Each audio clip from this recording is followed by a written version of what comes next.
Rebienvenue à Parle-moi de santé. On est de retour pour un autre épisode. Ici, Alexis Goujon, physiothérapeute.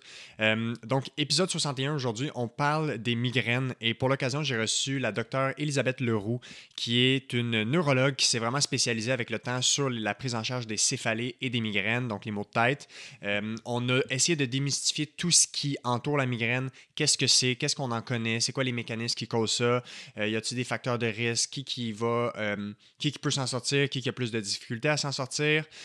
Aussi, on a parlé beaucoup de prise en charge. Donc, qu'est-ce qu'on fait en termes de traitement, autant au niveau du domaine médical, donc médicamenteux, etc., mais aussi, c'est quoi le rôle de la physiothérapie, des physiothérapeutes dans la prise en charge de la migraine? Donc, moi, évidemment, dans ma clientèle, il y a une partie de ma clientèle que c'est des maux de tête, des céphalées, donc, entre autres, des migraines. Donc, ça a été un bel échange de voir où on se rejoint dans la prise en charge. Un très bel échange entre professionnels de la santé. Et voilà, je pense que ça fait un très beau tour d'horizon de la migraine. Et je m'excuse d'avance parce que sur cet épisode-ci, la qualité du son, vous verrez, n'est pas au rendez-vous. En fait, il m'est arrivé un petit pépin là, pour la première fois depuis que je fais le podcast. Évidemment, je gère toute la technique du podcast seul. Et tout ça pour dire qu'au final, l'audio n'a pas été pris par mes micros, mais plutôt par les autres appareils qui étaient ouverts, c'est-à-dire ordinateur et téléphone cellulaire. Donc, bref, j'ai essayé de faire des miracles. J'ai travaillé l'audio, je l'ai envoyé à 2 spécialistes du son qui l'ont travaillé. Au final, c'est vraiment pas super par rapport à la normale, mais la qualité du contenu de l'épisode d'aujourd'hui est vraiment exceptionnelle. C'est un de mes épisodes préférés, pardon. Donc, j'espère que vous ne m'en tiendrez pas rigueur par rapport à la qualité du son. Vraiment désolé, ce sera... voilà, c'est des choses qui arrivent dans le monde du podcast. Si c'est juste un épisode sur 60, ça veut dire qu'il y aura peut-être juste un épisode comme ça à chaque 3 ans. Donc, c'est pas si mal. Voilà, l'intro est déjà trop longue, donc je vous laisse, sans plus attendre, apprécier cette superbe conversation sur les migraines avec la docteure Elisabeth Leroux. Le podcast est présenté par BIA Éducation. C'est un centre d'éducation pour les professionnels de la santé qui offre des formations en ligne et en salle dans une dizaine de thématiques différentes. Et à ce jour, c'est déjà plus d'une 50aine de formations à leur actif. Et pour la communauté du podcast de Parle-moi de santé, vous pouvez profiter d'un code rabais avec le code Goujon15 pour 15% de rabais sur leur formation à prix régulier. Et comme d'habitude, tous les détails sont dans la description des épisodes du podcast. Donc encore une fois, merci à BIA Éducation pour la confiance et bon podcast.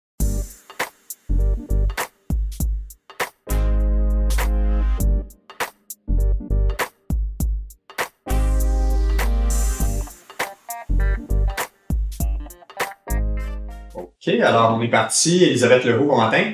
Bonjour. Comment ça va? Ça va très bien ce matin. Super, merci d'avoir accepté l'invitation. On s'était croisés rapidement au congrès de la physiothérapie en novembre dernier 2022. Une présentation qui avait eu lieu sur les céphalées, puis tu étais venu faire un petit aparté sur les migraines, la composante un peu plus médicale, de ne pas oublier le cerveau qui gère tout ça aussi. Fait que aujourd'hui, on parle d'un sujet qui est au centre de ta carrière, au centre de ton intérêt, de ton expertise. On va parler de maux de tête, mais surtout de migraines. Un peu tout ce qui entoure ça aussi. On va aussi parler de ce que la physio fait là-dedans, l'aspect médical et tout ça. Peut-être avant de se lancer dans le vif du sujet, juste faire un petit survol de ton parcours. Tu sais, qu'est-ce qui amène, bon d'abord t'es neurologue, médecin neurologue, qu'est-ce qui amène une neurologue à se dire, comment on tombe dans le champ d'expertise de la migraine, comment ça s'est fait tout ça? Effectivement, donc je suis neurologue et durant ma formation, j'ai reçu assez peu de formations sur la migraine, mais j'ai eu la chance d'aller dans une clinique qui était dirigée par un médecin de famille. Puis là, ça a été ma première rencontre avec des personnes qui vivent avec la migraine.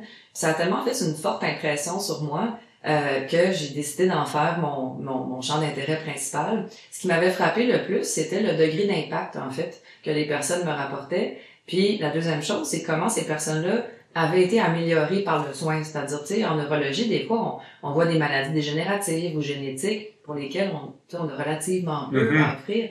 Alors là, j'avais vu vraiment des personnes qui avaient beaucoup de gratitude aussi, puis qui étaient vraiment, après des longues années de souffrance, qui allaient mieux. Fait que ça m'avait vraiment questionné. Après ça, j'ai découvert toute la science en arrière de la céphalée, de la douleur. Et puis parce que moi, à la base, je voulais faire du cognitif. Hein, je m'intéressais beaucoup à la cognition. Là, ça a fait une virevolte complète, puis j'ai décidé d'aller par là. Alors donc, j'ai fait un parcours, j'ai fait une formation spécialisée en France. J'ai passé 2 ans dans un centre d'urgence céphalée, où est-ce qu'il y avait tous les jours, on voyait plein de patients avec des maux de tête aigus. En revenant, je suis rentrée au CHUM où j'ai été formée. Puis là, j'ai commencé ma carrière dans le monde des céphalées plus chroniques. Alors, je me suis rendu compte rapidement que au-delà des soins, il y avait l'accès aux soins, puis aussi l'éducation, puis l'information de la population.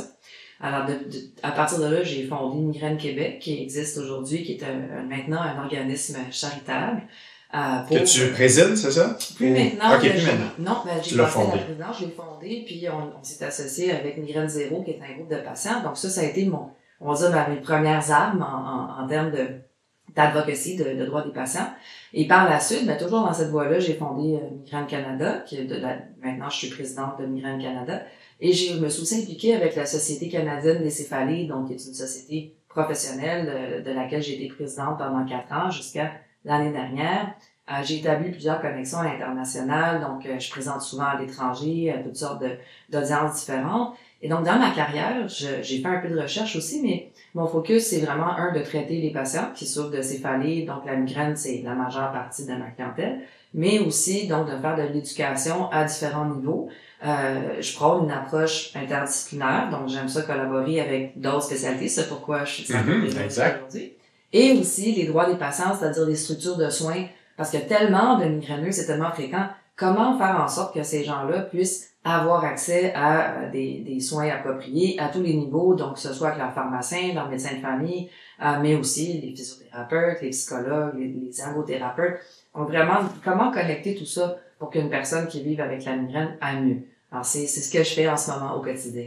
Puis tu parlais justement, tu disais il y en a tellement, de migraineux, mais comment ça se fait qu'il y a autant de céphalées, je sais pas ça ressemble à quoi les statistiques, même si t'en as, tu nous les partageras, mais est-ce qu'on sait pourquoi les maux de tête et même les migraines, c'est quelque chose d'aussi fréquent? C'est une bonne question. En fait, d'abord, les statistiques sont assez claires parce qu'on a des statistiques de l'Organisation mondiale de la santé qui sont vraiment à l'échelle de multiples pays. Et donc, la migraine, grosso modo, touche de 12 à 15% de la population générale. Quand même. Hein? C'est beaucoup, mais il faut savoir que les 3/4 des gens migraineux n'ont pas des crises fréquentes. Okay. Donc, c'est un spectrum. Hein? Ouais. Donc, mais il y a 1 à 2% de la population, encore là, dans plusieurs pays, qui a de la migraine qu'on appelle chronique. Donc ça, c'est la forme sévère, où est-ce que les gens ont plus que la moitié du temps avec une migraine ou un mal de tête ou des symptômes migraineux. Et ça, juste pour donner une petite référence, l'épilepsie, toute l'épilepsie ensemble, c'est 1% de la population. Donc si tu prends juste la migraine chronique, puis là, si tu rajoutes à ça les maux de tête post-trauma, toutes les autres sortes de maux de tête, il y en a 200. Ouais. Et c'est très fréquent. Pourquoi?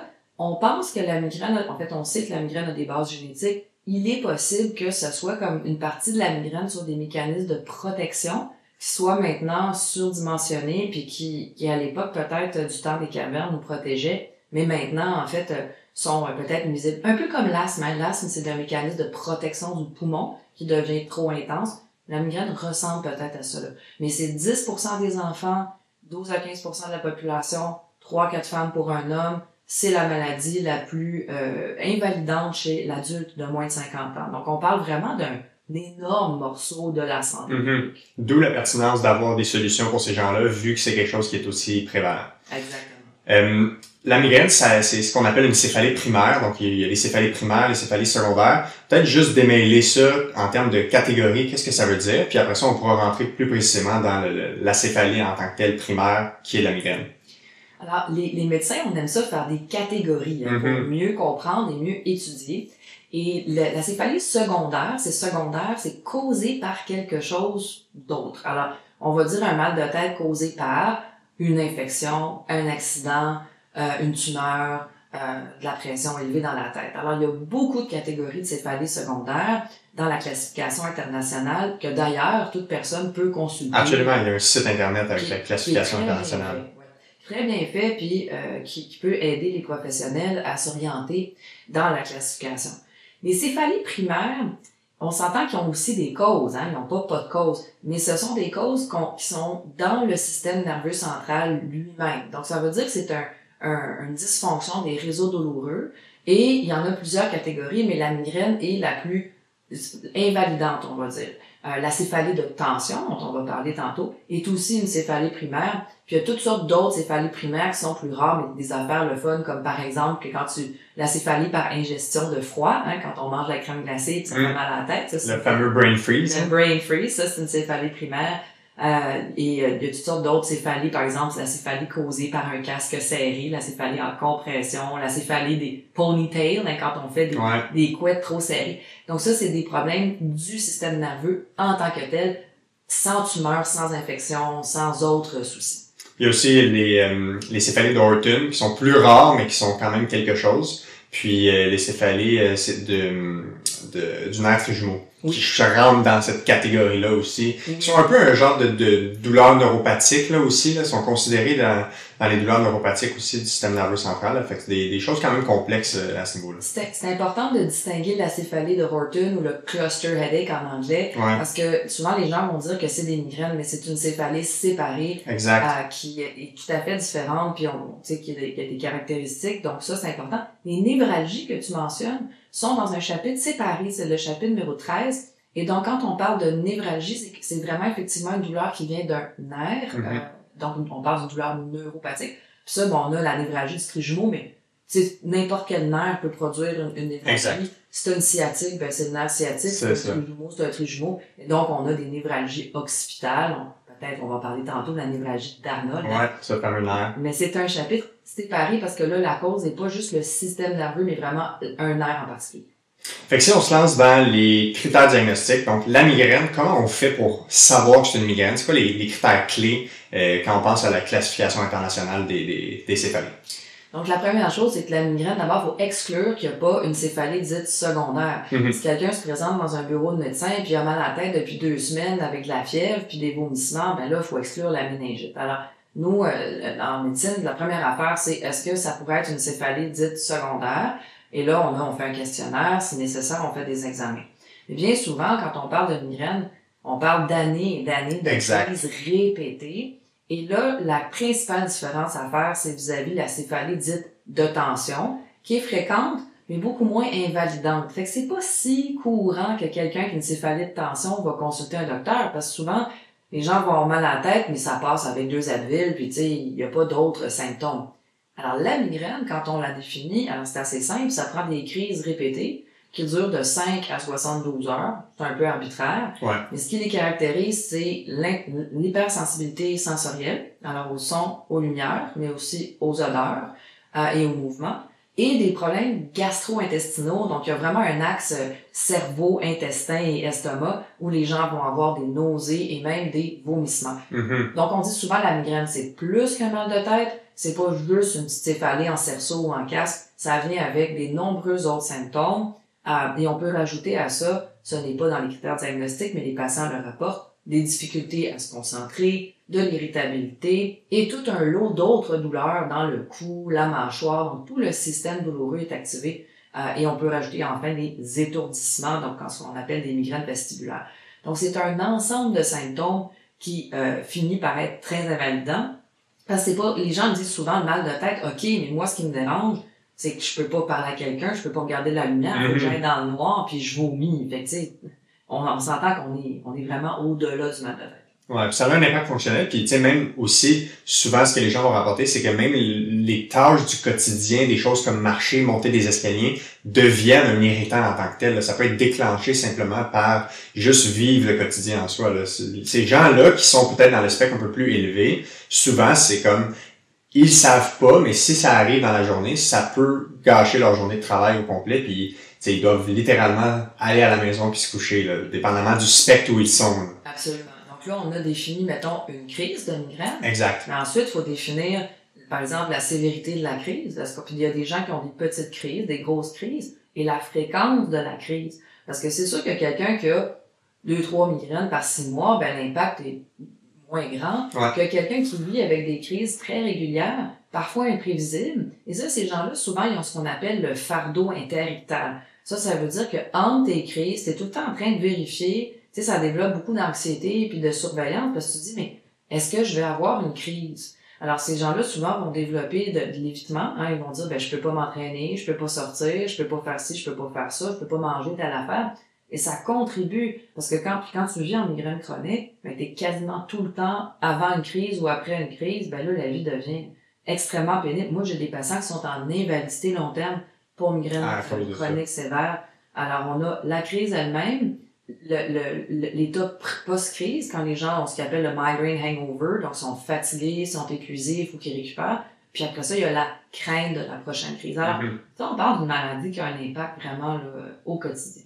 Comment on séparerait avec la céphalie de tension, ce serait quoi les critères qui les différencient maintenant qu'on vient de définir ce que c'est la migraine en tant que telle? Alors, la céphalie de tension, c'est une céphalie tout crue. Ça veut dire c'est une céphalie qui est souvent d'abord des deux côtés de la tête, en pression, et il n'y a pas d'hypersensibilité sensorielle, il n'y a pas de nausée, de vomissement, il n'y a pas tous les autres symptômes que j'ai décrits. Ça veut pas dire que c'est plaisant, hein. J'ai des patients qui ont des céphalies de tension qui les dérangent parce que des fois elles sont intenses, sont fréquentes, mais ça n'a pas toute la pléiade de symptômes accompagnateurs de la migraine. Donc, en général, si tu dis à une personne, t'as mal à la tête, est-ce que les sons, les lumières te dérangent? As-tu mal au cœur? Ben là, le diagnostic vient d'être fait. Il est assez clair. Mais une fois qu'on a le diagnostic, faut aller plus loin en disant, c'est quoi la fréquence des crises? Est-ce que tu as des symptômes autres? Par exemple, je pense qu'on voulait parler tantôt des auras.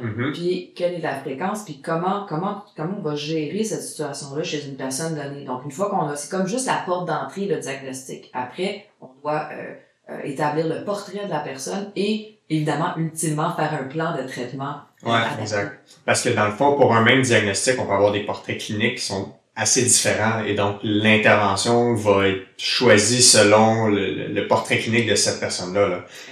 Versus le 1-2% qui est dans le chronique extrême, ben ils ont peut-être pas besoin d'exactement les mêmes choses que les personnes qui ont, je sais pas moi, un épisode par mois ou par 2 mois. Exactement. Donc, faut vraiment faire le portrait. Puis quand je présente aux médecins de famille, je leur explique ça, de dire c'est pas juste une question de diagnostic, c'est vraiment qui est cette personne, quelles sont ses comorbidités de santé physique, de santé mentale, puis quelles sont aussi ses préférences. Parce que on parle de gérer le cerveau d'une personne. Ouais. Alors, le cerveau, c'est compliqué, c'est diversifié, il faut s'adapter. Ouais.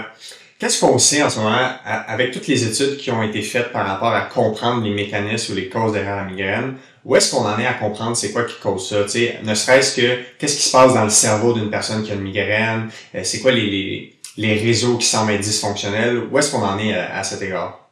Alors, souvent, les gens qui ont des migraines se font dire que leur scan est normal ou leur IRM est normal, donc ils n'ont rien. Si vous dites à un migraineux qu'il n'a rien, c'est pas la chose à dire. Des fois, on dit aussi, on sait pas la cause de la migraine. Alors, c'est pas exact. Nous connaissons des mécanismes. Il y a plusieurs morceaux dans ce casse-tête-là, et je vais vous en nommer quelques-uns. Bon. Puis ça, c'est toutes des choses qui ont été démontrées scientifiquement par des expériences qui ont été reproduites dans des études. Alors, on parle pas d'imaginaire, de psychiatrique ou de genre personne le sait. On parle de science.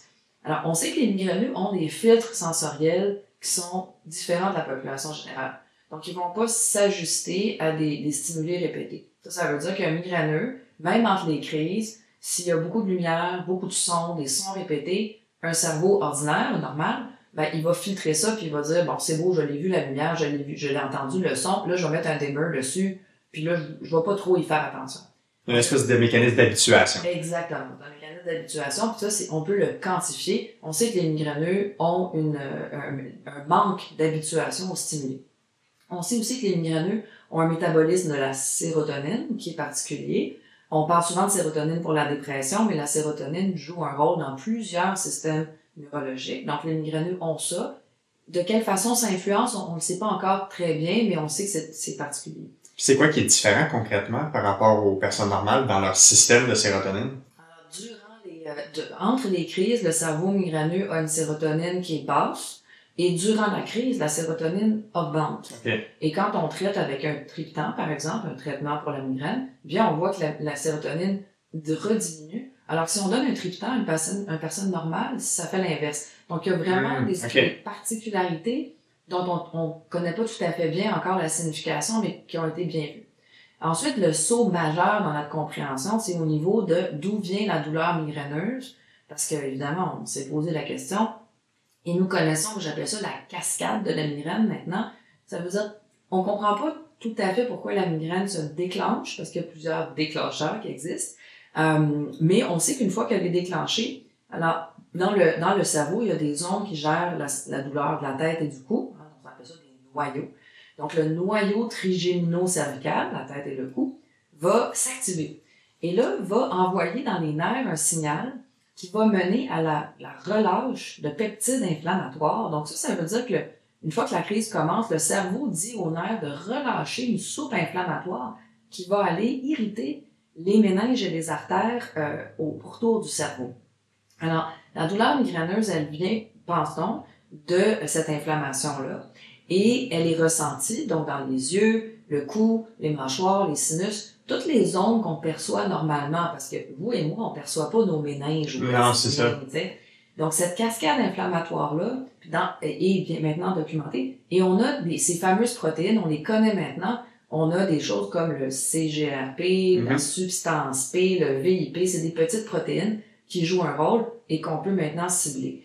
Donc, tout ça, au total, il y a plusieurs autres mécanismes dans le cerveau, mais tout ça est médié par des gènes. Et c'est pour ça que la migraine, on pense que c'est un problème génétique, mais pas d'un gène. C'est probablement des combinaisons de gènes. Et c'est ce qui fait probablement que la migraine est si diversifiée. Parce que, tu sais, si on compare Madame Tremblay à Madame Jutras à Monsieur Gagnon, on va dire, OK, un tel est déclenché par ci, a tel symptôme, l'autre est totalement différent, un tel, je l'ai traité facilement, l'autre, on a tout essayé, rien fonctionne. Mais ça suggère, en fait, qu'il y a de nombreuses combinaisons génétiques qui modulent notre programme, notre software informatique cérébral. Alors donc là, je sais que j'ai dit beaucoup de choses dans plus de temps, mais c'était très clair. Très clair. On essaie d'expliquer ça aux patients, puis vous pouvez vous imaginer que pour un patient, découvrir comment son cerveau fonctionne, ça prend un petit peu d'explication, parce que si tu comprends pas ce qui t'arrive, tu ne peux pas bien suivre le plan thérapeutique, puis comprendre pourquoi le médecin va te prescrire des médicaments qui jouent sur tel ou tel récepteur. Ouais, de comprendre les mécanismes permet de comprendre le traitement, entre autres. Puis, tu parlais de génétique, tu sais, une des choses qu'on voit cliniquement chez les personnes qui sont migraineuses, surtout quand, je dis migraineuses parce qu'il y a plus de femmes que d'hommes, surtout quand ils viennent nous voir jeunes, tu sais, vingtaine, trentaine, dans l'histoire, ils vont souvent dire « ma mère était migraineuse ». Il y a cet élément-là qu'on voit dans l'histoire. Je sais pas si toi, tu l'observes aussi cliniquement. Alors, évidemment, tous les patients que je rencontre, je pose des questions sur leur famille. Et il y a plusieurs cas de figure encore là. Donc, il y en a où toute la famille est migraineuse des deux bords. Et il y en a d'autres où c'est juste les femmes. Donc, on va avoir des migraines qui sont sensibles aux hormones. Des fois, on dirait que ça se passe de femme en femme dans la lignée. Puis après, j'ai ce que j'appelle le phénomène de l'heureux élu. Hein. Ça veut dire la personne que personne n'est migraineux dans la famille, mais cette personne-là, a hérité de gènes qui n'étaient pas exprimés dans la famille, mais lui ou elle, malheureusement, a ça.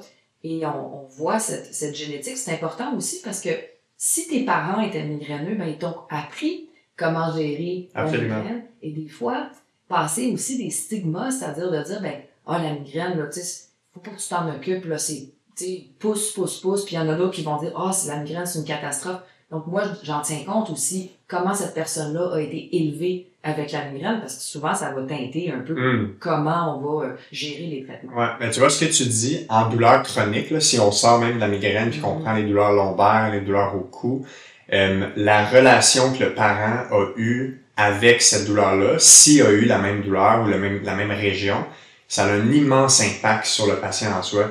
Puis souvent, les gens, surtout encore les jeunes, quand je les vois vingtaine, trentaine, quarantaine, s'ils ont mal au dos puis qu'ils ont vu un parent invalide ou beaucoup incommodé par des maux de dos, ça teinte leur croyance par rapport à leur dos et ça teinte même s'ils ont de l'espoir ou non que ça peut aller mieux. Fait que s'ils ont vu leurs parents avoir mal au dos toute leur vie, ils vont se dire, tu sais, moi je le sais, j'ai le dos de mon père, donc je vais avoir mal au dos toute ma vie. C'est vraiment puissant comment les croyances par rapport à la douleur chronique ou par rapport aux blessures peuvent se transmettre de génération en génération de par l'apprentissage, par l'environnement, puis par le comportement des gens qui nous entourent. Là. Aussi, c'est très exact. Puis souvent, ce qu'on voit, vu que tu sais un stigma sur la migraine, un stigma, ça veut dire des préjugés, un ensemble de croyances.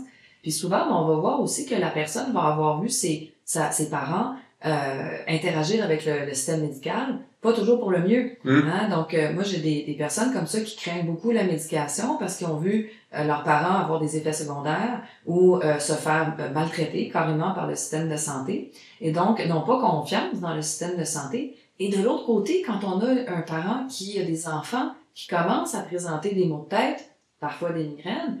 Alors là, on a tout le monde de la culpabilité, de dire je t'ai transmis ça, mon Dieu, quelle horreur. Puis dans ce cas-là, moi, évidemment, j'adresse aussi ça parce que c'est bien important de diminuer la souffrance qui est reliée à la culpabilité dans le monde de la douleur chronique. C'est vrai, mais dans le monde de la migraine, c'est très prévalent, ça, les problèmes d'acceptation, de culpabilité, parce que la société ne reconnaît pas ça comme un problème, puis les gens, souvent, vont tout mettre sur leurs propres épaules. Absolument.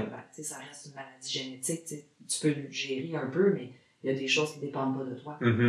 Tu as mentionné les hormones. C'est quoi le rôle des hormones dans le mécanisme, dans la pathologie de la migraine, la physiopathologie? Alors, les hormones, surtout féminines, hein, donc il y a assez peu de recherches sur le rôle de la testostérone dans la migraine, mais l'estrogène, on connaît son rôle quand même très bien, et on sait que quand l'estrogène descend, quand il y a une chute d'estrogène, il y a plus de migraine, et quand les estrogènes sont très élevés, très stables, par exemple durant la grossesse, bien, il y a moins de migraine. Donc moi, je dis aux gens, des fois, votre cerveau, c'est comme un gros panneau de contrôle, un peu comme un pilote d'avion, là, il y a plein de petits pitons puis de trucs qui doivent être équilibrés. Alors les hormones, c'est un de ces pitons-là. Et certaines personnes sont très sensibles aux variations hormonales et d'autres, bien, pas du tout. Donc ça peut jouer sur l'utilisation des contraceptifs, sur comment on va gérer la grossesse. Est-ce que la personne va aller mieux à la ménopause? Pourquoi est-ce que l'estrogène influence la migraine? Alors ça, c'est moins clair, parce qu'évidemment, les estrogènes dans le cerveau, ils ont des rôles dans plusieurs zones, que ce soit au niveau du contrôle douloureux, du contrôle de la mémoire, dans le système limbique, il y en a. Alors, on sait que les femmes sont plus sensibles, par exemple, à développer des douleurs chroniques que les hommes, pour toutes sortes de raisons. Donc, on connaît quelques morceaux, mais comme je dis toujours aux gens, je dis, regarde, c'est ça la situation, qu'est-ce qu'on peut faire pour la gérer? Mais il faut retenir que c'est vraiment encore là très diversifié la sensibilité hormonale. Puis un petit commentaire sur la communauté trans, parce qu'on parle de plus en plus. Absolument. Eh bien, les femmes trans qui vont donc recevoir des suppléments d'hormones vont développer parfois des migraines dans le cadre de cette thérapie hormonale. Alors, c'est quelque chose qui commence à être documenté et dont on doit aussi tenir compte quand on fait de la thérapie d'affirmation du genre. Donc, si je résume, on pourrait dire qu'il y a multiples mécanismes qui font que le cerveau, au final, il développe comme une prédisposition à réagir plus fortement à des stimulus. Exactement. C'est comme s'il est plus vulnérable, il est moins habile, moins robuste à faire face à des stimulus qui soient hormonaux, que ce soit sensoriels. Puis encore là, les déclencheurs sont vraiment... ça peut aller dans tous les sens selon la personne. Il y en a que ça va être des odeurs, il y en a que ça va être quelque chose qu'ils peuvent manger, il y en a qui vont rapporter des choses comme certaines sensibilités alimentaires, stress émotionnel et compagnie, fait que... C'est étourdissant tout ça, puis c'est ce qui fait que les gens, on a parlé tu mentionnes des stress émotionnels, ben tu sais, c'est sûr que moi je vois des patients, en fait le cerveau migraineux, il est sensible au changement rapide, donc que ce soit des variations du sommeil, des hormones, des taux de sucre, la température, de la tension dans le cou, la luminosité, et c'est ça qui fait en sorte que ces gens-là, des fois, ça devient étourdissant de voir, mais qu'est-ce qui va me déclencher une crise, puis est-ce que je vais être capable de contrôler cette crise-là. Ça me fait beaucoup, il y a beaucoup de parallèles. Moi, je fais de la rééducation vestibulaire aussi, comme physio. C'est pas tous les physios qui en font, là. Puis, les migraines vestibulaires, c'est quelque chose de très fréquent. Dans la clientèle de consultation en troubles vestibulaires mettons, pour les physiothérapeutes. Puis migraines vestibulaires qui viennent ou non avec des céphalées. Là. Des fois, ils ont le pattern de migraine vestibulaire sans avoir de céphalée comme critère principal. Là. C'est plus les troubles de vertige et étourdissement qui vont être là. Puis souvent, ces gens-là, c'est comme une espèce de... C'est comme si les signaux sensoriels sont comme prolongés par le cerveau puis ils sont pas capables d'éteindre. Puis un des traitements en physiothérapie, en rééducation vestibulaire pour les vertiges, les étourdissements, c'est beaucoup le principe d'habituation. Ça dépend évidemment du type de vertige, là, mais souvent de répéter les mouvements, répéter les stimulations, travailler le mouvement des yeux, etc., l'équilibre. Ça permet au cerveau d'intégrer cette information sensorielle et de s'habituer. C'est comme si le cerveau migraineux perd a moins cette capacité à s'adapter ou s'adapte plus lentement et ce qui le rend plus vulnérable justement à avoir ces symptômes-là. Exactement. Fait qu'il y a ce parallèle-là, puis je le vois même avec les gens qui ont des douleurs chroniques de longue date, qui ont peut-être un système nerveux un peu plus sensibilisé, peu importe la raison. Dans les migraines, il y en a qui vont rapporter avoir ce qu'on appelle des auras, que ce soit aura visuelle ou aura de d'autres types. C'est quoi concrètement une aura? Puis C'est quoi la différence entre une migraine avec aura, sans aura? Y a-t-il une pertinence en termes d'informations que ça nous donne par rapport à ça? J'interromps le podcast pour te parler d'une formation de bioéducation qui pourrait t'intéresser. En fait, c'est directement en lien avec le sujet d'aujourd'hui. C'est une formation sur la prise en charge des céphalées et des étourdissements cervicogéniques présentée par nul autre que M. Jack Miller, qui est une référence dans le domaine à l'international. Donc, il y a un lien dans la description de l'épisode du podcast pour en savoir plus sur cette formation de BIA. Et comme d'habitude, tu peux profiter du code rabais Goujon15 sur leur formation en ligne à prix régulier. Alors, l'aura, d'abord, c'est un phénomène qui est décrit depuis même l'Antiquité, parce que c'est un phénomène visuel. Alors, c'est toujours, l'humain aime toujours les choses, on est très, très dirigé par nos systèmes visuels. Et même dans l'Antiquité, on a des descriptions des auras. Alors, qu'est-ce qu'une aura? Dans sa forme classique, c'est un phénomène le plus souvent visuel. Donc, les gens vont voir, il y en a toutes sortes, hein. Les gens vont voir, par exemple, des points brillants, des flashs, des zigzags, des lignes colorées, et qui, en général, vont évoluer sur 5 à 10 à 20 à 30 minutes pour faire place après, parfois, à une perte de vision d'un côté. Et ça est en général, encore là, typiquement suivi de la crise migraineuse. Ça, c'est ce qu'on appelle une migraine avec aura. Bon, maintenant, il y a des gens qui ont des auras qui sont aussi sensorielles, sensitives, donc ils vont avoir une vague d'engourdissement qui va progresser le long du bras, du visage, de la langue, de la bouche. Mm-hmm. Et ensuite, on a des auras parfois qui vont être phasiques, ça veut dire que les gens ont de la difficulté à s'exprimer, et des fois, c'est extrêmement épeurant, ça. Ouais, ben c'est parce que ça peut faire penser à une pathologie plus grave comme un AVC, par exemple. Ça fait penser à un AVC, donc tout déficit neurologique, évidemment, on pense épilepsie, migraine, AVC, ça c'est ce qu'on nous apprend. C'est la triade. C'est la triade. Alors, il faut toujours penser à ces choses-là. Mais maintenant, qu'est-ce qui cause l'aura? Donc ça, c'est une des choses qu'on a étudiées depuis longtemps. C'est une vague d'électricité sur le cerveau qu'on appelle la dépression corticale envahissante. Alors, corticale pour cortex, dépression parce que les neurones s'excitent d'abord, puis après ça, sont en arrêt. Et envahissante parce qu'elle progresse à une vitesse qui est bien documentée. Donc, c'est ça qui explique cette progression des symptômes de l'aura. Et là, tu me posais la question, est-ce que c'est important d'identifier les auras? Alors là, encore là, la classification sépare la migraine avec et sans aura, mais il faut savoir que c'est aussi un continuum. Alors, il y a des gens qui vont avoir dans leur vie 2-3 auras, et le reste de leur migraine, pas d'aura. Il y a des gens qui vont avoir toute leur migraine avec des auras depuis le jeune âge, et ça, souvent, il y a une composante génétique très forte, qu'on appelle une irritabilité, comme dans l'hérédité. Mm-hmm. Et ensuite, il y a des gens qui vont avoir aussi des auras, parce que l'aura n'est pas seulement causée, en fait, l'aura est différente de la crise de migraine, elle peut être causée par d'autres choses. Donc, par exemple, si tu as un petit ACV, une petite embolie, ben là, ça peut déclencher des auras. Donc, le rôle du médecin, c'est de dire d'abord, est-ce que cette aura-là est causée par quelque chose, par exemple, de vasculaire, un ACV ou autre chose? Ou est-ce que c'est une aura qui arrive dans un phénomène héréditaire génétique, puis cette personne-là va avoir plein d'auras dans sa vie, mais sans répercussion, sans AVC, sans rien de ça.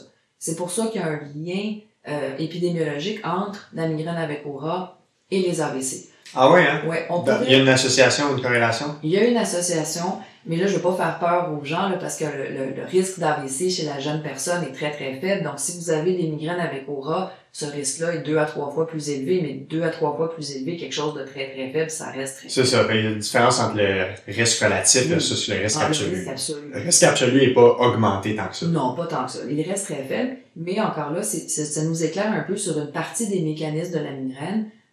Mais je pense que l'aura, au bout de la ligne, c'est important parce que les gens comprennent c'est quoi ces phénomènes-là. Mais moi, dans ma gestion de la migraine, ça a une influence relativement minime parce que on traite les crises, on traite les symptômes. Exact.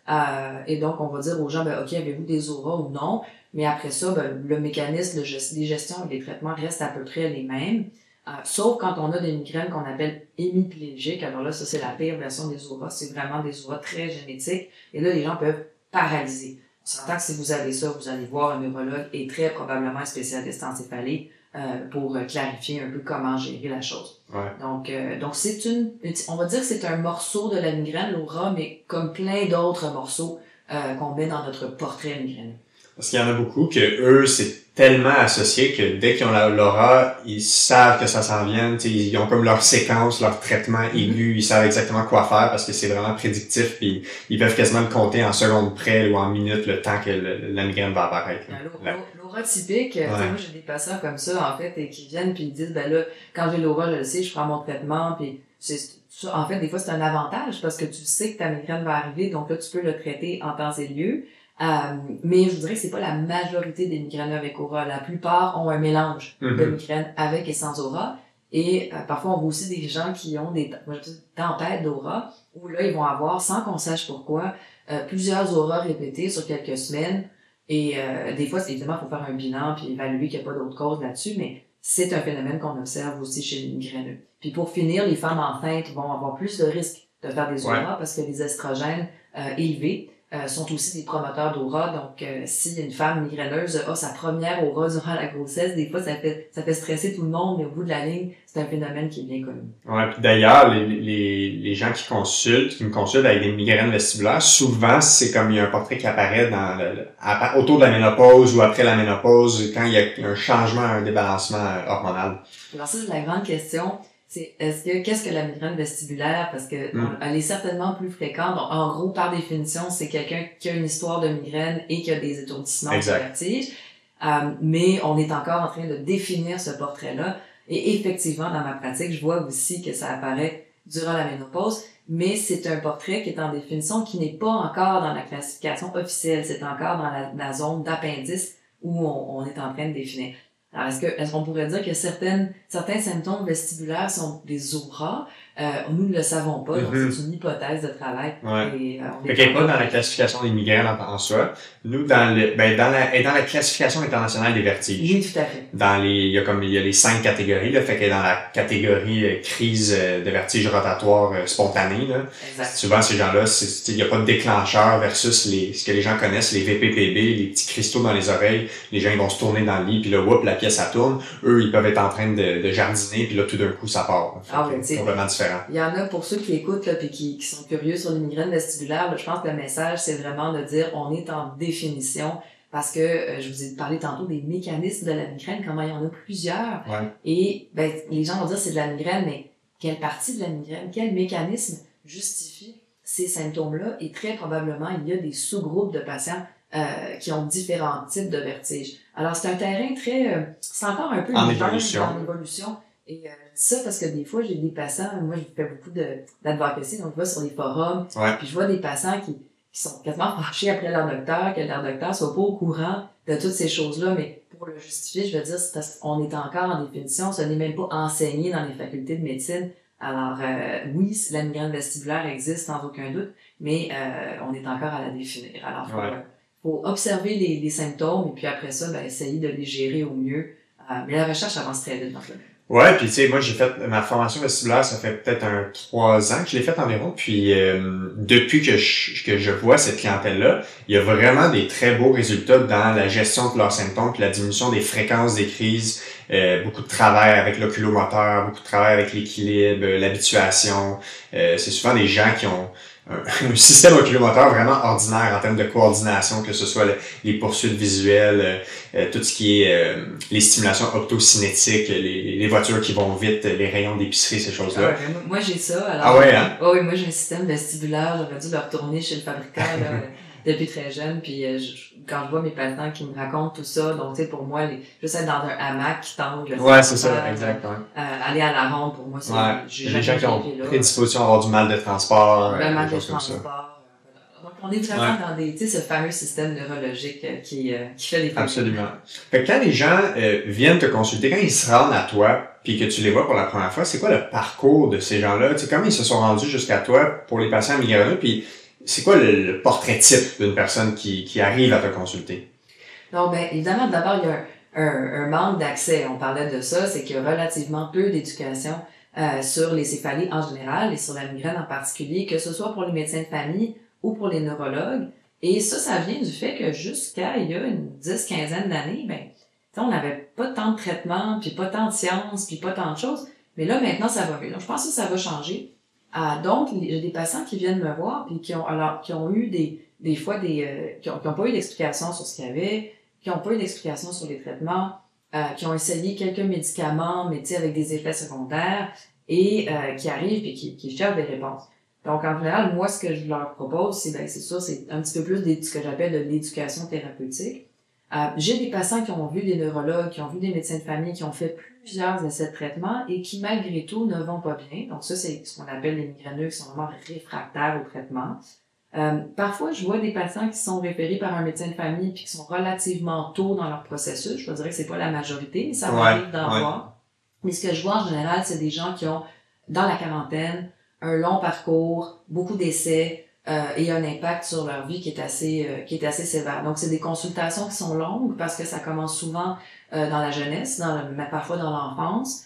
Et là, on fait le tour de la santé physique, de la santé mentale, des habitudes de vie, des essais de traitement, donc pour les crises, pour les préventifs et pour les habitudes de vie et tout ce qu'ils ont fait, les médecins qu'ils ont vus, les tests qu'ils ont passés. Donc, moi, une consultation me prend une bonne heure, puis des fois, j'en prendrai 1h15, parce qu'après, il faut faire le plan thérapeutique et expliquer le plan à la personne, sans compter l'examen physique de neurologie et tout ça. Donc, une première évaluation en médecine des céphalées pour un cas réfractaire, c'est quelque chose qui est assez exhaustif. Ouais, c'est complet. Et c'est pas toujours simple pour un neurologue, tu sais, les neurologues qui sont débordés en pratique générale, qui ont une demi-heure pour faire une consulte, je dirais que c'est un vrai défi. C'est sous-optimal. Ouais. Puis, avant qu'on parle de traitement en tant que tel, tu as parlé d'impact sur leur qualité de vie. Ça va jusque où? Tu as parlé, t'en as plusieurs qui sont en invalidité prolongée. C'est quoi les limitations, les impacts fonctionnels qui vont le plus souvent rapporter, tu sais, qui va avoir un impact le plus fort en général? D'abord, je pense qu'il faut briser un jugement, un préjugé que les migraineux sont des petites natures qui essaient de tout éviter puis qui utilisent les migraines pour se rendre la vie plus facile. C'est l'inverse. Donc, les gens migraineux, souvent, sont extrêmement résilients, extrêmement endurants. Ils vont au travail dans des états où est-ce que, très honnêtement, la plupart des gens ne seraient pas capables de travailler parce qu'ils ont, c'est comme des grenouilles dans l'eau bouillante. Ils ont appris ça depuis le jeune âge, parfois avec l'histoire familiale. Et donc, ils ont appris à tolérer, à s'ajuster, à gérer des horaires avec beaucoup d'incertitudes. Parce que, imaginez-vous, si 2 fois par semaine, votre journée prend le bord, mais comment vous allez gérer, par exemple, votre travail, vos enfants, vos obligations sociales, ou juste même des choses de fun. Moi, j'ai beaucoup de patients, planifier des vacances, c'est l'enfer. Ben ouais, c'est compliqué. Alors, l'impact touche la famille, la vie sociale, le travail, et durant la crise et entre les crises. Et ça, c'est dans toutes les professions. Tu sais, moi, j'ai des patients qui sont dans le professionnel de la santé, j'ai des avocats, tu sais, des chefs de compagnie, mais j'ai aussi, tu sais, des coiffeurs, des serveurs, des ouvriers d'usine, et qui ont un impact majeur. Puis pour mes jeunes patients, c'est l'impact sur leur scolarité, qui parfois est très, très sévère. Alors, j'ai des patients qui ont dû interrompre leurs études en raison des crises. Donc, la preuve n'est plus à faire que la migraine coûte cher à la société. Ça coûte entre 15 et 25 000 $ dépendant de la fréquence, en frais tout compris, donc absentéisme, présentéisme, tout ça. Par année? Par année, par personne. Par personne. Donc, si tu prends un migraineux qui a plus de 8 jours par mois, c'est 25 000. Donc, c'est beaucoup d'argent. Alors, faut vraiment qu'on en parle. Puis, moi, les gens, à cela se rajoutent la souffrance et aussi la honte, tu sais, la culpabilité de dire je suis pas une bonne personne, je suis pas une bonne épouse ou un bon partenaire, je suis pas une bonne maman ou un bon papa, je suis pas un bon employé. Ça brise le cœur d'entendre ces choses-là parce que quelqu'un qui a un cancer ou de l'épilepsie ou de la sclérose en plaques ne ressentira pas à ce point la culpabilité, le jugement social. Et donc, pour briser ça, il faut en parler, il faut les rassurer, il faut leur expliquer. Mais moi, souvent, j'ai les larmes aux yeux dans mon bureau, là, je veux dire, là, même après 15 ans de pratique, là, quand j'entends les histoires du genre, quand j'étais petite, les religieuses avaient dit à ma mère qu'il fallait qu'elle me batte quand j'avais des migraines, tu sais, mon Dieu. C'est des histoires horribles. Alors, donc c'est ça, ça c'est ce qui me motive dans mon travail d'advocacy, puis aussi, ben évidemment, à traiter les gens que je peux. Puis t'as effleuré tantôt la notion de santé mentale, tu sais, de faire le tour de la santé mentale, de la santé physique. C'est quoi le rôle de la santé mentale, des facteurs psychologiques, des traits de personnalité et tout ça dans la migraine? Est-ce qu'il y a des choses qu'on voit un peu plus en termes de comorbidité de santé mentale qui cohabitent avec la migraine? Oui, bien entendu. Tout ça, il vient, alors il y a beaucoup de recherches à ce sujet. C'est une relation qu'on dit bidirectionnelle, hein, donc ça veut dire qu'il y a des gens qui ont déjà des troubles anxieux, des troubles dépressifs, et qui vont, à quoi va s'associer un problème de migraine. Mais si vous êtes migraineux sévère, on s'entend que ça rend pas les gens heureux et relax, là. Donc, on peut avoir parfois de l'anxiété, de la dépression causée par la migraine, ou une pathologie anxio-dépressive qui va déclencher des maux de tête. À ça s'ajoute, comme dans tout enjeu de douleur chronique, les enjeux de trauma dans l'enfance, d'enfance difficile, d'abus. Et ça, c'est quelque chose dont on ne parle pas beaucoup dans notre société, mais qui a des conséquences majeures sur toute la santé physique et psychique de l'individu. Donc ça, vraiment, c'est quelque chose que j'aborde. Et souvent, les gens me disent, mais vous êtes la première personne à me poser ces questions-là, puis ça me fait du bien que je puisse en parler, parce que j'entends toutes sortes d'histoires. Et parce que je pense qu'on a peur de parler de ces choses-là parce qu'on sait pas quoi faire avec. Exact. Il y a un malaise peut-être perçu des professionnels de la santé. Mais finalement, moi, en tout cas à date, avec un peu, tu sais, t'écoutes la personne, puis moi je dis, écoute, je suis désolée si ces choses-là te soient arrivées, puis on va essayer de s'en occuper. Après, j'ai des patients bipolaires qui ont des migraines, donc là, tu sais, c'est des enjeux du cerveau. Donc, puis après, t'as des gens qui sont ce qu'on appelle catastrophisants, c'est-à-dire que eux, pour plein de raisons, de leur expérience, leur famille, comment ils ont été élevés, ils vont toujours voir le pire arriver. Exact. Et ça, moi j'appelle ça des drains d'énergie. Ça veut dire que quelqu'un qui est très intense dans ses émotions, qui voit le pire arriver, mais là c'est comme si c'est un robinet, un bar open d'énergie, de fuel, le cerveau qui coule, là. Et bien évidemment, ça peut mener à des crises. Donc c'est très important de faire le tour de la santé mentale parce qu'on parle du même organe, le cerveau. Et il y a des stratégies qui peuvent être extrêmement efficaces, mais encore là, qui prennent un peu de temps pour régulariser les émotions, la gestion du stress, la gestion de la charge mentale, c'est pas la même chose, la gestion du sommeil, et donc tous ces enjeux-là sont extrêmement importants. Ça prend du temps, mais pour moi, c'est essentiel, puis souvent, c'est ce que je fais dans ma pratique qui, d'après moi, me permet d'aider des gens qui, jusqu'à là, étaient stagnés un peu. Encore une fois, beaucoup de parallèles à faire avec la douleur chronique. La catastrophisation à la douleur, c'est à peu près le facteur pronostic le plus documenté en termes de prédicteurs négatifs là, pour l'évolution d'une douleur. Fait quelqu'un qui a mal au dos et qui cote dans le questionnaire de catastrophisation. Puis grosso modo, c'est des gens qui ont tendance à penser que la douleur elle va rester, que ça peut pas s'améliorer, que ça va être de pire en pire, que la vie va être gâchée, tu sais, ce type de pensée-là. Et on sait que c'est un très bon prédicteur de ne pas aller mieux. Toute région du corps confondue. Puis d'ailleurs, je lisais là-dessus justement cette semaine là, parce qu'on prépare un petit projet à la clinique, fait que on essaie de dépister ces facteurs-là d'ailleurs que les gens pour les amener à faire beaucoup d'éducation pour les amener à avoir une autre perspective sur leur douleur, leurs conditions, mais c'est ça, même chose, trouble anxieux, trouble dépressif, c'est difficile. La douleur en soi, c'est une épreuve. Des fois, c'est pas nécessairement une blessure ou une douleur qui amène le trouble dépressif, mais si c'est un enjeu avec le travail, arrêt de travail, peu importe, puis qu'il y a une douleur chronique par-dessus, ben ça devient un autre obstacle à surmonter, là. Fait que quand on parle de faire face à l'adversité, là. Ah oui, ben après, c'est sûr que, c'est intéressant parce que moi, j'aime, tu sais, un de mes collègues aux États-Unis, il me dit, on est addict aux gens. Moi, j'aime les gens. J'aime ça entendre leur histoire, puis j'aime ça être en relation avec eux. Mais, des fois, tu vois des gens, tu dis, j'ai des patients migraineux qui n'ont aucun enjeu de santé mentale. C'est-à-dire qu'ils n'ont pas de trouble anxieux, ils n'ont pas de dépression, ils n'ont pas de catastrophisation. Vraiment, c'est la migraine qui roule puis qui est là. Il y en a d'autres où est-ce qu'il y a des enjeux de santé mentale. Puis après, il y en a d'autres qui ont juste des conditions de vie très dures. Absolument. Et ça, c'est important d'en avoir conscience parce que il y a des gens qui sont dans l'adversité et qui ont, je veux dire, des enjeux avec leur famille, avec leur travail, au niveau psychosocial. Et ça fait partie de la charge mentale, puis il faut en tenir compte. Puis des fois, il y a des solutions à ça qu'on peut proposer. Je vous envoie la quantité de lettres que j'ai écrites à des employeurs, la quantité de partenaires que j'ai fait venir dans mon bureau pour essayer de remettre les pendules à l'heure. Alors, tout est possible en migraine. Alors, en douleur chronique, tu as raison, les enjeux de catastrophisation sont très clés. En migraine, on est vraiment dans la diversité. Parfois, c'est une clé importante. Et parfois, eh bien, ce n'est pas un facteur et on est dans quelque chose d'hormonal et complètement non relié. Alors, c'est pour ça qu'il faut bien dépatouiller, il faut bien défricher le terrain pour adresser des bons problèmes. Parce que souvent, les migraineux se font dire « gère ton stress, t'es bien trop nerveux ». Mais il y a des gens chez qui, en fait, ils sont pas nerveux, ils ont juste des crises très fréquentes. Puis c'est un peu normal qu'ils disent « ben là, je vais-tu avoir une crise ?» parce qu'ils en ont. Alors, puis des fois, t'as le combo complet, c'est-à-dire des crises très fréquentes, des circonstances de vie difficiles et des enjeux de santé mentale et une éducation difficile. Mais rien de ça n'est immuable. Moi, ce que je dis aux gens, c'est on prend ton portrait tel que tu es là, puis on va essayer d'aller trouver des pistes de solutions pour faire au mieux. Des fois, c'est difficile, mais si on a une bonne idée des enjeux, ben déjà, on peut les adresser.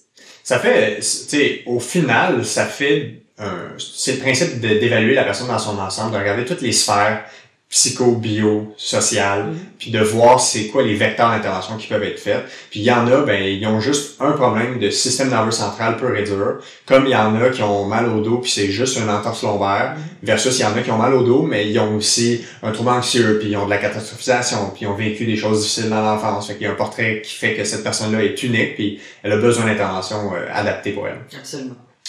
Fait que, parlons de la gestion maintenant. Comment on fait prendre en charge, c'est quoi les avenues de traitement, les avenues d'intervention. Peut-être on peut commencer avec plus l'aspect médical que toi tu connais bien, puis après ça on fera des parallèles avec qu'est-ce qu'on peut aider en termes de physio, comment le système musculo-squelettique est impliqué là-dedans. On a parlé du cou. Fait que la gestion aiguë de la crise. Comment on fait pour la prendre en charge? C'est quoi les meilleures pratiques quand la personne a sa crise? Comment tu fais le plan thérapeutique pour que ces gens-là sachent quoi faire? Alors, dans un bon plan thérapeutique, d'abord, on a parlé du portrait. Donc, on dresse le portrait. Ensuite, je vais quand même mentionner, on fait le calendrier de crise. Donc, ça veut dire que moi, tous mes patients remplissent un calendrier de crise qui détaille leur crise légère, modérée, sévère, certains symptômes d'intérêt. Puis on regarde ça sur 1 mois, 2 mois, 3 mois, puis on regarde un peu, tu sais, les déclencheurs connus, puis tout ça. Et moi, ce que je veux savoir, c'est est-ce que le patient, il a une sorte de crise qui est claire, ou c'est plein d'affaires mélangées, puis que là, on sait pas, puis là, ils ont des maux de tête tous les jours, mais des fois, c'est pire, puis là, ils prennent de l'Advil, puis ils prennent du Tylenol, tout est mélangé. Alors, le cas de figure le plus simple, c'est quand tu as une crise bien identifiée, puis j'en ai vu une hier, une patiente comme ça, là, elle a des crises, là, tu sais, elle sait quand ça commence, elle a ses signes précurseurs, puis après ça, ben, tu sais, ça évolue, c'est sévère, à nausée, vomissement, puis elle se retrouve à l'urgence. Donc ça, ça, c'est de la grosse crise. Alors, dans nos traitements de crise, ben, d'abord, le principe de base, c'est de traiter au début de la crise, hein, parce que c'est comme un incendie, une crise de migraine. On parlait d'inflammation, de relâche de peptides. Une fois que la soupe inflammatoire est là, c'est plus difficile de contrôler la crise. Ensuite, ben, on a des choix de traitements médicamenteux. Donc, on a des anti-inflammatoires, des triptans. Les triptans, c'est des choses comme je vais donner des noms. Ouais, c'est des noms qui finissent tous par triptan. C'est des noms par triptan, mais les vieux noms, c'était, tu sais, Relpax, Maxal, Zomig, là. Maintenant, on a sumatriptan, zolmitriptan. Exact. Il y en a 7 comme les nains de Blanche-Neige, puis ils sont tous un peu différents, mais dans les faits, moi, je les essaye. Puis là, on a une nouvelle catégorie de traitement de crise qui s'appelle des GEPAN. Ouais. Donc ça bloque le fameux CGRP dont on parlait. Et à cela se rajoutent les antinausées, bien utiles pour certains patients. Donc là, des trucs comme Gravol, métoclopramide, prochlorpérazine, Zofran, Odancetron. Je suis toujours désolée que les pilules aient des noms si compliqués. Ah ouais. Et en plus, ils ont tous 2 noms. Ouais. Alors, ça mêle. Non générique. Non générique. Donc, les principes de base, c'est quelle catégorie de traitement est bon pour toi? Est-ce qu'on peut combiner des traitements? Est-ce qu'on peut utiliser des traitements qui sont pas des pilules? Parce que moi, j'ai des patients, il n'y a rien qui rentre là durant une crise de migraine. Donc là, on va aller en suppositoire, en injecteur, en spray dans le nez, en forme fondante. Et donc, on a vraiment beaucoup de choix. Et moi, souvent, je dis aux patients, ben, regarde, je te donne 1 ou 2 cocktails, 2 mélanges, puis tu vas noter sur ton calendrier lequel tu as pris, puis tu reviens, puis on regarde si tu as trouvé quelque chose qui t'aide, qu'on adopte, ou si on passe à l'autre étape, à l'autre combinaison. Donc, dans le traitement de crise, c'est vraiment ça les principes. Puis je dirais que, très honnêtement, la plupart des patients, on arrive à trouver quelque chose qui peut les aider. Puis en général, aussi, je me débarrasse du Tylenol qui sert la plupart du temps. Ah ouais, hein? Ouais. Puis versus, tu sais, mettons, il y en a ils pourraient avoir le réflexe de casser la crise avec l'anti-inflammatoire. Est-ce que ça, des fois, ça a un effet? Oui, alors, il y a des patients qui peuvent grader leur crise, par exemple. Il y a des patients qui ils vont dire, ben moi, j'ai mes crises de cou, puis j'ai mes crises de sommeil, puis j'ai mes crises d'hormones. OK, ils sont capables de les Ils sont capables, après des années, souvent, les gens ont appris. Et on peut dire, ben pour cette crise-là, on va prendre le plan A, pour cette crise-là, on va prendre le plan B. Puis pour la super grosse malade crise qui va t'amener à l'urgence, ben là, tu vas prendre tes injecteurs, tes suppositoires. Donc, mais ça, c'est un travail qui prend, on va dire, un peu de temps. Mais après ça, ben, on arrive à un bon contrôle. Mais ça s'entend que si quelqu'un a des crises fréquentes, ben là, il faut aller en traitement préventif, on va en parler après. Par exemple, si quelqu'un a tout le temps les mains dans le pot d'Advil ou de Tylenol parce qu'il a mal à la tête tout le temps, ben là, des fois, se rajoute la fameuse céphalie médicamenteuse, c'est-à-dire que les gens prennent trop d'analgésiques et développent des maux de tête qui sont comme surajoutés. J'appelle ça un glaçage sur le gâteau. Ben oui. Et que ça nous complique un peu l'existence parce que je dis à la personne, traite tôt. Mais là, elle dit, mais traite tôt, mais si je traite tôt, je vais traiter tous les jours. J'ai mal à la tête tout le temps. Et donc ça, on se retrouve dans des dilemmes de dire, ben, comment ajuster? Mais là, la clé, c'est la prévention. Il faut diminuer la fréquence de crise pour que le tableau soit plus facile à traiter aux besoins. Ouais. Est-ce que c'est fréquent que les gens arrivent au final puis que là, finalement, c'est les médicaments qui causent le maux de tête, le mal de tête? Dans les études, on pense qu'il y a 50% des gens avec la migraine chronique qui ont des critères de surutilisation de médication. Okay. Mais il faut savoir que c'est pas parce qu'on utilise fréquemment que c'est ça la clé du problème. Il y a des gens qui vont utiliser fréquemment, on les sèvre, on fait un sevrage, ça change rien. Mais on sait que chez certaines personnes, c'est une clé. Donc, ça veut dire, on va dire, OK, toi, si on t'arrête ton Tylenol, ta codéine, ton Tecnal, ton Fiorinal, eh bien, ça va t'améliorer de façon importante. Mais l'expérience et la recherche nous ont appris que dans la plupart des cas, et ça, c'est un changement des 5 dernières années, il faut non seulement contrôler la prise d'analgésiques, mais aussi optimiser la prévention. Avant, on disait aux gens, ben, regarde, tu causes ton propre problème, tu as une addiction, arrête tous ces médicaments-là, puis reviens me voir quand tu les prendras plus. Ouais. Là, on s'entend qu'on nuisait en faisant ça, parce qu'on met sur les épaules d'une personne souffrante une responsabilité qui n'est pas la sienne, et qu'en fait, on sait maintenant que il faut traiter ces personnes-là pour qu'elles n'aient plus besoin de prendre les analgésiques de façon aussi régulière. Fait qu'il y en a presque 50% quand même, hein? Dans le fond, des migraines chroniques qui le prendraient trop, dans le fond, leur traitement de migraine. Ben, si on prend la migraine chronique comme 15 jours de céphalie ou plus par mois, puis je vais vous dire que la plupart de mes patients ont 20 à 30 jours sur 30. C'est des gens qui vont me dire qu'ils sont quasiment jamais libres de céphalie. Ouais. Ben là, on s'entend qu'ils pourraient traiter facilement tous les jours. Tout le temps. Et souvent, après, se rajoute cette fameuse angoisse de la prochaine crise. Puis là, c'est des gens qui disent, mais là, j'ai un rendez-vous important, je vais me prendre un traitement au cas, ou tu sais, là, j'ai un peu mal à la tête. C'est très difficile, cette situation. Il y a cette anticipation-là, selon le calendrier de la journée aussi. C'est très ardu, puis je pense qu'on a beaucoup blâmé les patients dans les années 90-2000 sur la céphalie médicamenteuse, puis je pense que c'est bien qu'on réajuste les pendules un peu en disant, il faut traiter aussi. Ouais. On va parler aussi de la gestion plus long terme, tu sais, par le mode de vie, les choses qu'on peut optimiser. Mais avant, vu qu'on a parlé de prévention, ça va un peu avec le traitement de la crise, tu sais, parce que les traitements préventifs peuvent diminuer le besoin de faire des traitements de crise. Qu'est-ce qui existe à ce jour en termes de données scientifiques pour supporter des traitements préventifs? Alors, les traitements préventifs, l'objectif, c'est diminuer la fréquence, l'intensité et on pourrait rajouter l'impact des crises sur la fonction de la personne.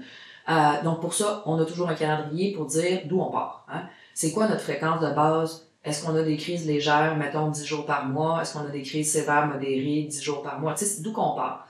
Une fois qu'on a fait ça, ben là, on va débuter un traitement préventif. Il y en a plusieurs classes. Et donc, il y a des pilules, il y a des médicaments oraux. Il y a maintenant des injectables, donc des anticorps CGRP. Il y a la toxine botulinique, le Botox. Ouais. Et on a maintenant les petits nouveaux, les Gepant, qui sont des pilules, mais qui font un peu comme les anticorps qui bloquent le CGRP. Donc, dans l'histoire de la migraine, eh bien, vu que la migraine, c'est bien fréquent, on a des classes pharmacologiques comme les antihypertenseurs, les antiépileptiques, les antidépresseurs, dont on a observé leur efficacité sur la migraine parce qu'ils étaient pris par un paquet de monde. Hein. Donc, on sait pas trop pourquoi ça fonctionne, mais on les donne. Alors, donc, c'est des traitements comme topiramate, amitriptyline, bêta-bloquant, donc propranolol, candesartan. Toutes ces classes-là sont des traitements dits de première ligne selon les lignes directrices canadiennes. Ils fonctionnent. En général, ballpark, c'est une personne sur 2 qui l'essaye va avoir un bénéfice au moins partiel après 2 à 3 mois de prise. Donc, faut l'essayer, augmenter la dose, persister, observer. Un essai, ça dure 3 mois. Maintenant, le problème de ces pilules-là, c'est que, évidemment, ils ont des effets secondaires. Ouais. Et souvent, les gens sont pas très contents de prendre du poids, d'avoir des chutes de pression, d'être fatigués, somnolents, d'avoir des troubles de mémoire. Donc, c'est là où la nouvelle catégorie des anticorps CGRP est très aidante parce que c'est des traitements spécifiques qui ont été créés pour la migraine, qui sont mieux tolérés, et ça, les études le démontrent. Ça veut pas dire qu'ils n'ont aucun effet secondaire, il y en a moins que ce qu'on avait avec les autres classes. Et donc là, on a des réponses. Moi, je peux vous dire que ma pratique a changé. Là, pas plus tard qu'hier, j'ai vu une patiente qui était sous anticorps. Elle a eu 6 mois sans aucune migraine. Ça, c'est les GEPA. Ça, c'est les anticorps, c'est GAP. OK, c'est pas la même chose. Non, c'est ça. Donc, c'est Aimovig, Edjovi, Emgality, Vyepti. Il y en a 4. On a le choix. Les GEPAN, c'est la même chose. Ça bloque le CGRP, mais en format pilule. Donc, tous les jours. Ouais. Il y a quand même une certaine complexité pharmacologique à tout ça. Mais moi, le message que j'ai pour les gens, c'est de dire, regarde, c'est très rare que si tu te fais dire, il n'y a plus rien à essayer pour toi, puis que tu n'as jamais vu un neurologue, puis tu n'as jamais eu de Botox ou tu n'as jamais eu d'anticorps, c'est parce que tu n'as pas tout essayé. Il y a vraiment des options. Mais tu sais, les médecins de famille, là, en ce moment, ils sont débordés. Ouais. Il y a beaucoup de connaissances. Ça bouge vite. Ça bouge très vite. Même moi, j'ai de la misère à suivre, puis je fais juste ça. Après, il y a toute aussi la notion des formulaires d'assurance, parce que ces traitements-là sont plus coûteux. Donc, c'est un parcours du combattant, on va dire. Mais sur quelques années, mais moi, je dis aux gens, regarde, on a des options pour toi. On va essayer, puis on va traverser les étapes de traitement 1, 2, 3, 4, 5. Puis éventuellement, on voit souvent, moi, je vois des patients qui sont extrêmement améliorés avec ces traitements préventifs-là. Maintenant, il faut savoir que des fois, il y a des patients qui ne répondent pas à une classe ou à l'autre. Parfois, il faut faire des combinaisons. Puis parfois, il faut aussi traiter toutes les autres maladies autour, que ce soit la santé mentale ou des maladies autres. Moi, j'ai des patients qui ont des maladies de Crohn, mettons, des maladies inflammatoires, arthrite. On s'entend que le cerveau migraineux, si ton corps est en inflammation, il n'aime pas bien ça. Ben non, c'est ça. Donc, le seuil de déclenchement, il va être plus bas. Il va être plus bas, ou encore, il est souvent challengé parce que la douleur ou encore le sommeil n'est pas bien. Alors, donc, beaucoup d'options pharmacologiques disponibles. Puis, très honnêtement, les médecins de famille font un super beau travail à prescrire puis à débuter les traitements. Mais ça nous prendrait plus de neurologues spécialisés pour être capables de gérer tous ces patients-là, parce que là, on a beaucoup de patients qui ont besoin de traitement, puis malheureusement, je pense qu'il y a juste pas assez de neurologues pour les voir. Et un traitement préventif, ça inclut de prendre quelque chose tous les jours? C'est pris de façon quotidienne? Donc, si c'est un médicament oral, puis là, oui. Donc là, il s'agit de stabiliser le cerveau. En gros, c'est ça. On prend un cerveau qui est un peu instable, on va le stabiliser en agissant sur certains systèmes de neuromédiateurs, donc sérotonine, adrénaline, dopamine et compagnie. Mais si on parle d'anticorps, les anticorps, on peut pas les prendre par la bouche parce qu'ils sont digérés dans l'intestin. Il faut les injecter. Donc ça, c'est des formes dépôts, si vous voulez. Donc on les injecte, ils sont bons pour 1 mois. Alors donc ça, c'est injectable au mois ou aux 3 mois. Et donc puis après, on a tout d'autres chapitres, la neuromodulation, il y a toutes sortes d'autres choses, mais ça, c'est très rarement utilisé. Mais donc les patients, souvent, juste de leur expliquer c'est quoi un traitement de crise versus un traitement préventif, concept de base, mais bien souvent, qui n'a jamais été présenté clairement. Alors, les gens peuvent pas... C'est compliqué, ces choses-là, puis c'est important que la personne le comprenne, parce que une fois qu'elle comprend, moi, les patients, une fois qu'ils ont compris, là, ça va, ils deviennent des experts. Mais c'est ça, c'est comme dans toutes les conditions. Super bien. Puis là, ils se connaissent, ils font des tests, ils collaborent avec le pharmacien, on avance vitesse grand V, mais il faut donner aux gens les clés puis les outils pour comprendre qu'est-ce qu'on fait puis qu'on parle le même langage. Ce serait quoi les indications qui disent, OK, cette personne-là, on y va avec un traitement préventif? Alors, c'est l'impact. C'est l'impact sur la vie. Je peux vous dire comme règle de base que les traitements préventifs sont sous-utilisés. Ça, la recherche le démontre, parce qu'on sous-estime l'impact de la migraine. Alors, souvent, les médecins de famille, même les patients eux-mêmes, vont dire « je suis pas si pire, je suis pas si pire ». Ils poussent, ils gèrent. Puis, on se rend compte, moi, je vois des gens dans mon bureau, là, ils ont 20 jours de migraine par mois, mais ils prennent l'Advil, du Tylenol, des triptans, ils naviguent, pousse-pousse, puis ils disent « moi, je veux pas prendre de pilule ». Alors, il y a une question aussi de dire, c'est quoi ton deal? C'est quoi la balance risque-bénéfice? Exact. De dire, moi, depuis que j'ai 4 ans, mettons, puis ma mère m'a montré qu'il fallait pousser. Fait que là, je vois quelqu'un devant moi qui a 32 ans, puis qui dit, moi, j'ai été habitué à vivre de même, puis je vis comme ça. Ils sont même pas conscients que ça pourrait être mieux. Alors, l'impact est sous-estimé. Les risques des traitements sont surestimés. Puis on pense pas que ça va marcher. Fait qu'on continue comme on connaît. Et moi, je l'ai déjà mentionné dans d'autres épisodes, mais particulièrement les maux de tête. Moi, j'ai pas de maux de tête dans la vie. Je ne sais pas c'est quoi avoir mal. Vraiment, je ne sais pas c'est quoi avoir mal à la tête. Ça doit se compter sur les doigts d'une main, là, le nombre de fois où j'ai eu mal à la tête.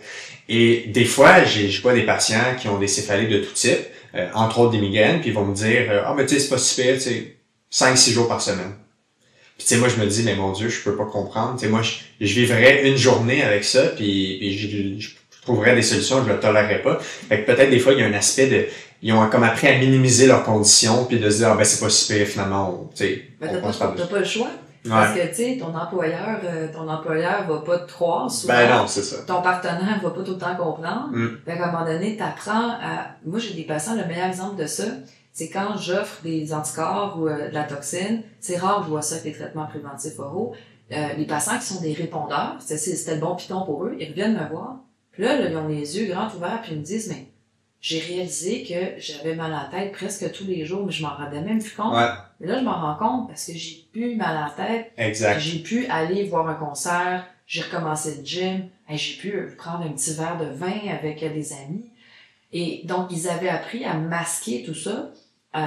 Et là, ils se rendent compte, en fait, que leur qualité de vie est grandement améliorée. Donc, moi, j'ai des crises de larmes de joie dans mon bureau. Ben oui, c'est des beaux succès. C'est des beaux succès. Et ça montre comment ces gens-là, c'est vraiment sur des années qui ont...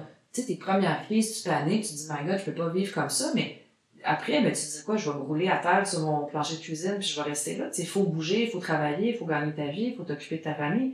Alors, l'impact est vraiment sous-estimé. Donc, petite règle de base, si vous avez, mettons, 4 à 6 jours de migraine par mois, qui sont bien contrôlés par le traitement de crise, ça, en général, les gens fonctionnent à peu près avec ça. Mais si vous passez à 6, 8, 10 jours sur 30, ça, on sait que c'est une zone de transition où les gens sont à risque d'aller vers la migraine chronique, d'avoir des complications de santé mentale, de surutilisation d'analgésiques. Donc, tu sais, si vous avez en gros plus que 2 jours par semaine de mal de tête, ça vaudrait probablement la peine de débuter un traitement. Puis les assurances vont demander une fréquence de 8 jours par mois ou plus pour payer. Ah oui, hein? Alors, Okay. tout est à peu près cohérent. On s'entend qu'un patient qui a 4 migraines par mois, mais que c'est des migraines avec vomissements qui vont à l'urgence, ben là, ça peut valoir une prévention quand même, parce que la sévérité est extrême. Mais sinon, au niveau de la fréquence, moi, je vous dirais, la plupart de mes patients, quand j'en vois qui arrivent à le sweet spot, là, 4 à 6 par mois, ils me disent, moi, ça, le docteur Leroux, là, je fonctionne bien avec ça. Ouais. Quand c'est 2, c'est encore mieux, puis quand c'est 0, comme mon autre patient dont je parlais tantôt, ben là, c'est alléluia. Absolument. Mais on va dire que le spot de 1 par semaine, ça passe, 2 par semaine, c'est beaucoup, puis ben là, 3-4 par semaine, ça commence à être vraiment massif. Ouais, surtout quand on le met sur un mois, sur une année, on commence à voir qu'il y a beaucoup de journées affectées. Oui. Donc, si on parle maintenant de la prise en charge plus long terme, tu sais, on sait, on veut optimiser un cerveau, entre guillemets, puis optimiser un cerveau, ben, il y a beaucoup d'axes sur lesquels on peut intervenir. Ce serait quoi les thématiques clés ou les axes sur lesquels on peut agir si on parle de la gestion long terme? C'est quoi le type d'éducation que tu fais à tes patients, puis sur quoi tu essaies de leur amener des changements, que ce soit habitudes de vie ou autre? Peut-être parler un peu de ça. Oui. Alors, ben, c'est une approche holistique. Puis moi, je dis aux gens, ben, ton cerveau, c'est comme une petite plante d'intérieur, hein? Donc, il faut lui donner ce dont elle a besoin pour fonctionner, puis il faut stabiliser, régulariser. J'aime beaucoup, si on parlait de catastrophisation, j'aime beaucoup utiliser des termes rassurants pour dire aux gens, là, on va rendre ton cerveau là, bien stable, bien solide. Alors là, on a un petit algorithme qui s'appelle CASE, donc C-A-2-S-E. Ça, c'est l'équivalent de SEEDS en anglais. Donc, en français, ça fait C pour calendrier. Après ça, on a alimentation, stress, sommeil, puis exercice. Alors, toute personne, tout humain, devrait en fait des piliers. Faire ça. Ouais. C'est-à-dire s'hydrater, manger bien, dormir le mieux possible, faire de l'exercice physique régulièrement et gérer ses émotions, son stress, sa charge mentale. Pour les migraineux, ben, c'est encore plus essentiel. Donc, moi, en général, je fais toujours un petit dépistage des habitudes de vie dans toutes mes consultes. Alors ça inclut tout, là. Je veux dire, le sommeil, la diète, les émotions, l'exercice et les pratiques de relaxation, respiration, méditation. Puis là, j'essaie de voir, ben, c'est quoi les axes où est-ce qu'il y a un problème? C'est une personne qui me dit, ben, moi, je bois 12 cafés par jour. On va commencer par enlever ça, là. Ça, c'est évident. Après, il y en a qui vont avoir des troubles de sommeil majeurs. Il faut les adresser. L'exercice est extrêmement important. Mais souvent, je veux dire, tu sais, les gens qui sont dans la migraine chronique sévère, là, je commence pas par là parce qu'ils sont tellement mal que d'aller dire à quelqu'un, va au gym 4 fois par semaine quand ils ont de la misère à faire leur vaisselle, là, c'est pas réaliste, ça. Alors, on va commencer avec des pratiques d'étirement, mais souvent, je vais placer ça un petit peu plus tard dans le... Il y a un dosage progressif à faire pour ça. Ben, il faut que, je dis aux gens, tu sais, il y a des gens qui sont tellement mal en point que je vais essayer de les traiter pharmacologiquement Puis souvent, très honnêtement, quand les gens viennent me voir, ils ont souvent commencé par faire un bon tour du jardin eux-mêmes. Ouais, Alors, ils ont essayé des choses. Ah, beaucoup. Ils ont vu, bon, souvent, ils ont fait les diètes, parce que ça, c'est accessible. Puis la diète... Il y en a plusieurs. Hein? Oh mon Dieu. Sans gluten, sans ci, sans ça, avec ça. Il y en a plein. Puis le rôle de la diète est présent, mais c'est pas... En fait, pour les habitudes de vie, moi, je dis aux gens, regarde, on va faire ce qu'on peut avec les habitudes de vie, mais la migraine, même avec des habitudes de vie parfaites, tu peux être très migraineux et ça demande un traitement pharmacologique. Donc, il faut trouver l'équilibre entre qu'est-ce que tu peux faire, qu'est-ce qui est ta responsabilité ou sur quoi tu as un contrôle, puis sur quoi tu n'as pas de contrôle, puis tu peux pas, puis en ce moment, c'est pas possible, on va aller vers la pharmacothérapie. Mais en général, ça, pour moi, c'est un travail au long terme. J'utilise l'approche SMART, là, les objectifs, donc réalistes, clairs, formulés. Mesurable, atteignable dans le temps. Ouais. Je fais toujours un suivi 3 mois plus tard, puis pour moi, ça fait partie de mon plan thérapeutique et je vais demander aux gens, toujours dans le respect et la gentillesse, tu sais, j'ai beaucoup de patients qui se sont fait engueuler par des médecins. Il n'y a rien de plus contre-productif quand il y a fait quelqu'un, là, je veux dire, ça marche pas. Fait que si quelqu'un me dit, ah ben j'ai pas lu le livre que vous m'avez conseillé ou j'ai pas fait les exercices, je vais dire, ah ok, ben pourquoi t'as pas pu les faire? Qu'est-ce qui a été difficile? Qu'est-ce qui a été difficile? Qu'est-ce qui t'a freiné? Est-ce que tu veux le remettre à plus tard? Comment est-ce qu'on pourrait trouver un nouvel objectif? Donc ça, c'est vrai pour toutes ces sphères-là. Donc, je fais de l'éducation avec beaucoup de documents de Migraine Québec. La Migraine Québec a un canal YouTube. Moi, il y a des documents sur leur site web. Puis, quand c'est un niveau que j'appelle supérieur, ben là, je vais recommander des alliés professionnels. Ouais. Là, je vais dire, OK, c'est difficile de t'entraîner, tu sais pas comment faire, t'es déconditionné. Là, tu vas un peu mieux, fait que tu serais capable, ben, va voir un kinésiologue. Je recommande beaucoup des ergothérapeutes, des fois, pour organiser la charge mentale, le travail, les horaires, des fois même comment la maison est organisée. Ouais. Il y a beaucoup à faire là. La psychologie, ben, la psychothérapie. C'est les gens des enjeux dépressifs, anxieux, des phobies, des fois, il y a vraiment beaucoup à faire là. La diète, en général, je fais l'inverse, je dis aux gens de recommencer à manger. Ouais, hein? C'est vrai. Les gens se privent beaucoup. Alors, je leur dis, écoute, là, on va remettre, puis je recommande une diète de base méditerranéenne. C'est ça, ce qu'on sait qui est dans la littérature la mieux documentée là, pour la santé générale. Là. J'enlève la scrap, donc, mais ça, les gens souvent l'ont fait, mais je dis aux gens, tout ce qui est boissons gazeuses, alcool, trop de caféine. Dans l'excès. Dans l'excès. Ouais. Puis ça, ben, une fois que c'est fait, ben, c'est aidant. Donc, j'ai vu des grands succès. J'ai plein d'exemples là, de toutes ces approches-là, mais j'ai vu aussi des gens où on a tout fait, puis ça prenait la pharmacothérapie, ou des fois des approches vraiment, par exemple, la psychothérapie plus avancée, plus au long terme. Donc, c'est clé pour moi, les habitudes de vie. Puis c'est un travail au long terme, puis c'est 100 fois sur le métier, remettez votre ouvrage. Tu sais, moi, je m'entraîne depuis que je suis jeune, mais c'est toujours à reprendre, c'est toujours à suivre. On a des phases où on abandonne nos habitudes, puis c'est correct. Faut toujours juste y revenir doucement, puis garder notre équilibre. Ouais. Puis, tu as parlé des autres professionnels. On sait que dans les migraines, il y a beaucoup de gens qui ont des problèmes de cou, problèmes de mâchoire. Fait que souvent, il y a comme des comorbidités. Là. Ils ont l'aspect musculo-squelettique qui est très présent. La tête tient sur le cou, la colonne cervicale, les muscles. Il y a les nerfs du cou qui vont vers la tête. Il y a les muscles du cou qui s'attachent des épaules vers la tête. Fait qu'il y a beaucoup de, d'interaction entre ces éléments-là. Est-ce que toi, tu as collaboré avec des physios? Est-ce que tu as référé à des physios des fois? Est-ce que tu as des patients qui te rapportent des expériences de consulter en physio? Alors souvent, d'abord le lien entre le cou et la tête, hein, juste anatomiquement, relié. Effectivement. Il faut savoir que les neurologues, des fois, ont un petit biais pour le cerveau. Donc, de la même façon que les physios ont un biais pour le cou. Oui, voilà. Ils vont oublier qu'il y a un cerveau en haut, puis des fois les neurologues pourraient oublier qu'il y a un cou en bas. Alors, ils sont reliés, puis de toute façon, les gens, ils sont très au courant de ça parce qu'ils ressentent. Et la question, c'est encore là, c'est bidirectionnel. Donc, des fois, le cou peut déclencher la crise de migraine ou la migraine peut donner mal dans le cou. Ouais. Et c'est pas toujours si simple de déterminer, mais encore là, c'est un travail au long terme. Alors, quand il y a un enjeu de cou, bon, des fois, il y a des gens, c'est clair, hein, ils ont eu des whiplash, ils ont des pathologies des épaules, ils ont déjà vu des physiatres, ils ont déjà eu des blocs facétaires. Donc là, on sait que le cou est un gros morceau. Et donc là, je vais souvent, en fait, recommander, d'abord, faire une petite évaluation, mais grossière, je dois le dire, parce que j'ai bien compris avec le temps et l'expérience que les physios sont les personnes qui ont le temps et la formation pour faire un bon examen de la colonne. Moi, comme neurologue, j'ai pas le temps ni l'expertise pour faire un bon examen. Du coup, je peux regarder des petites choses de base, la posture, la sensibilité à la palpation, les amplitudes articulaires, mais ça reste relativement limité. Alors, quand il y a un enjeu de cou, souvent, j'essaie d'approcher ça, il y a 3 grandes catégories. Il y a les problèmes myofasciaux, donc là, vraiment, les épaules, les trappes, souvent, c'est des tensions des mandibules, problèmes musculaires. Et ça, ben, il y a un petit interplay entre le stress, l'anxiété, puis les tensions. Les gens c'est la tension psychique qui serait, puis ça, c'est vrai pour même les animaux. Un animal qui est stressé va contracter les muscles. Alors ça, on peut l'adresser. Ensuite, il y a des enjeux neuropathiques, donc les nerfs. Alors là, j'appelle ça des sciatiques de cou, des fois. Des gens qu'on connaisse bien. Alors, les radiculopathies C2, C3. Donc là, ça, c'est des gens qui ont des trouvailles à l'examen avec beaucoup de trouvailles de sensibilisation, donc des signes de nerfs irrités, la peau hypersensible, l'engourdissement, les chocs électriques.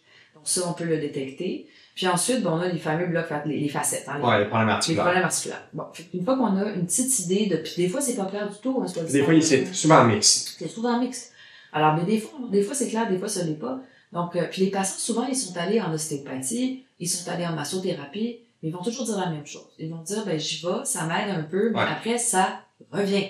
Et c'est là où ce que j'ai appris avec le temps et en parlant avec des physios, l'importance de l'exercice. Des exercices pour essayer de replacer, de rebalancer les patterns qui sont négatifs au niveau du maintien postural.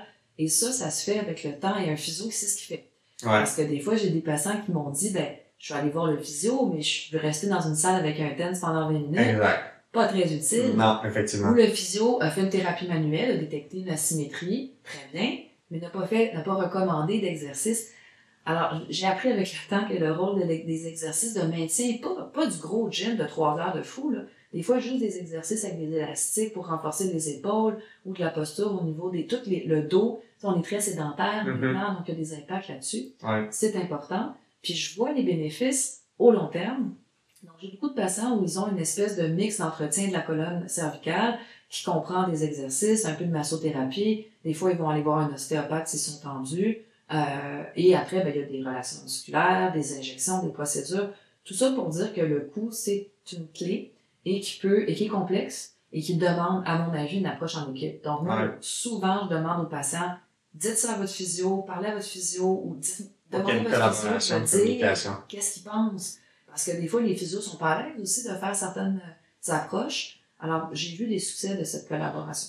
Ouais. Puis souvent, moi, tu sais, je dirais, il y a 2 choses, là. De un, dans la littérature des migraineux, à chaque fois qu'ils font des études pour voir qui analysent leur cou, il y a tout le temps quelque chose. Fait qu'ils vont trouver des fameux points gâchettes, ils vont trouver des restrictions d'amplitude articulaire, ils vont trouver des déficits de force au niveau des fléchisseurs profonds, des muscles profonds des coups. Puis au niveau clinique, ben ça m'est jamais arrivé de pas être capable d'aider quelqu'un qui avait une migraine avec une composante musculo-squelettique. Fait que souvent, l'approche globale qu'on essaie d'améliorer, ben l'axe médical, l'axe d'habitude de vie et l'axe musculo-squelettique physio. La façon que je l'explique souvent, c'est que j'essaie de leur dire que on pourrait voir leur déclencheur de migraine comme un vase qui déborde d'eau, puis il y a plein de facteurs qui mettent de l'eau, bon, la composante génétique, hormonale, vasculaire, la composante stress, la composante cou, puis si on optimise tous les axes, ben on se croise les doigts pour dire que la composante cerveau serait plus assez pour déclencher, puis que le cou soit tellement robuste, que les habitudes de vie soient tellement bonnes, que le cerveau finalement, son seuil de tolérance a vraiment augmenté. Puis, tu sais, en termes d'exercice, ben, tu sais, beaucoup de conseils en lien avec la variation des postures, renforcement des muscles fléchisseurs profonds, les muscles extenseurs profonds. Il y en a qui vont avoir besoin de thérapie manuelle s'il y a des restrictions articulaires quand même efficaces dans les maux de tête. Tu sais, toutes sortes d'éléments, mais aussi une notion de pas nécessairement de posture, mais de contrôle neuromusculaire. Fait apprendre les gens à comprendre que la tête peut bouger indépendamment du cou. Donc, quand ils sont capables de varier leur posture, souvent, ils peuvent un peu changer la façon que les tensions sont créées. Dans un air où on a des travailleurs de bureau, l'essence des appuis-bras pour les épaules relâchées, la quantité de personnes que je vois qui travaillent avec les bras dans les airs toute la journée, c'est comme lever les bras toute la journée dans les airs. C'est sûr que les trapèzes, ces muscles-là vont être tendus. Fait que il y a beaucoup de choses sur lesquelles on peut agir.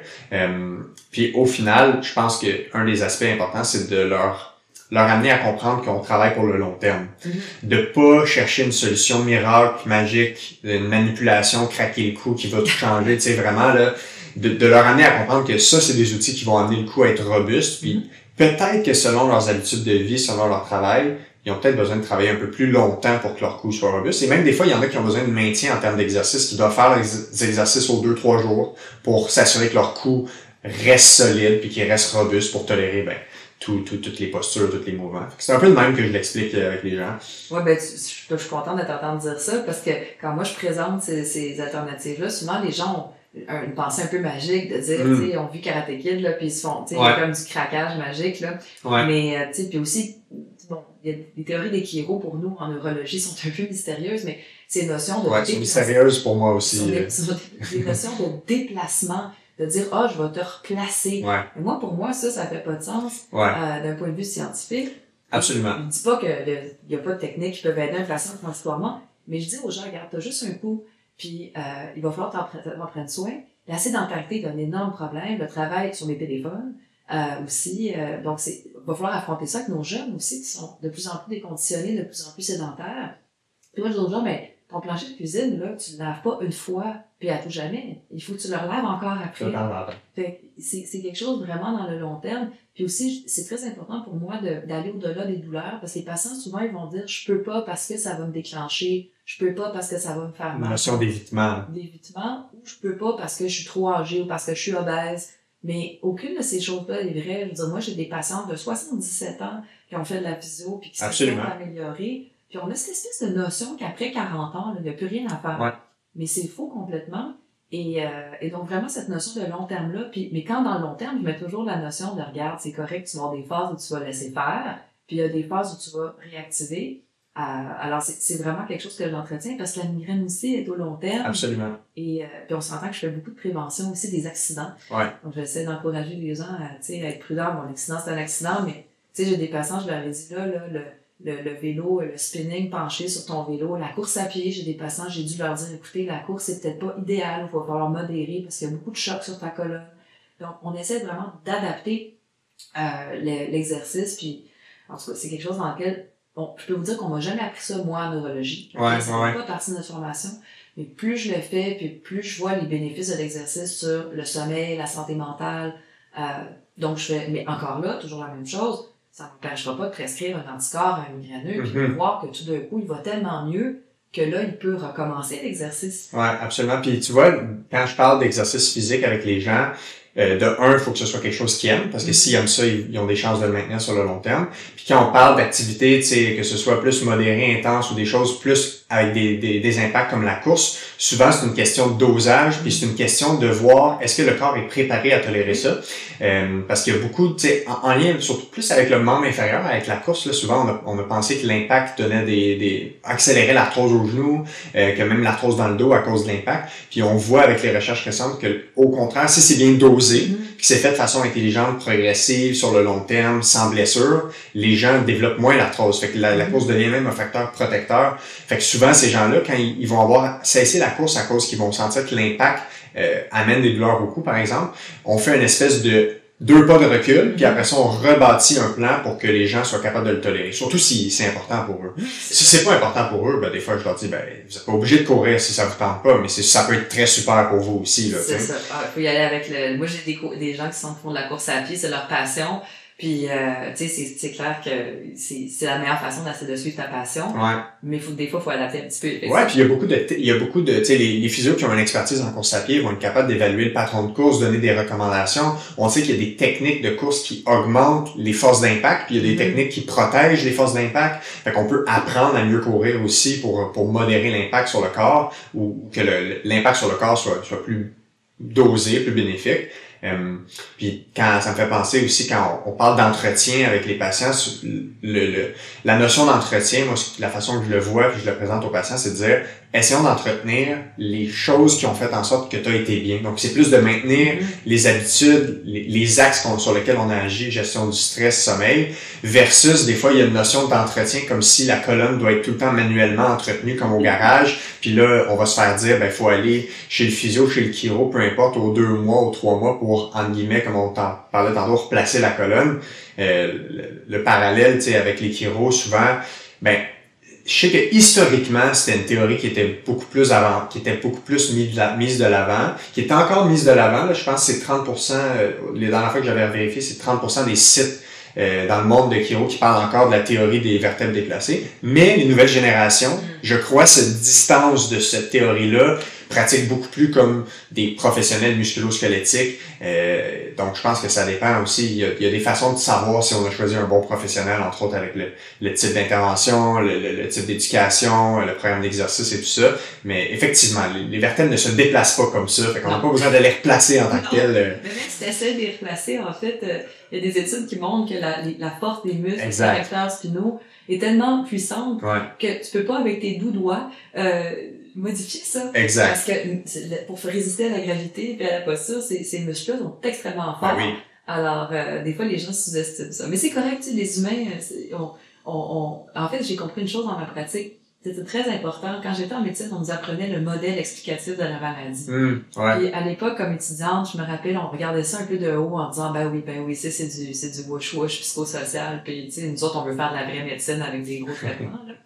Mais plus le temps passe, et plus je réalise que c'est essentiel que le patient comprenne, la personne comprenne qu'est-ce qu'on est après faire, puis pourquoi est-ce qu'on le fait comme ça, puis qu'elle se sente un acteur. Tu sais, la médecine a été paternaliste très longtemps, de dire tu dois faire ci, tu dois prendre ça, puis on n'écoutait pas. Puis je pense que là, on s'en va vraiment dans des modèles de collaboration qui sont, à mon avis, beaucoup plus productifs. Puis je dois remercier mes patients qui travaillent avec moi, puis qui me disent dans mon bureau, merci de m'écouter, parce qu'ils me confortent en disant, mais en fait, ce que je fais, ça fonctionne. Puis je peux vous dire que dans le modèle actuel, je vais faire un peu de politique, là, du système de santé, on a beaucoup dans la productivité, dans la rapidité, il faut voir tant de patients cordés aux 15 minutes.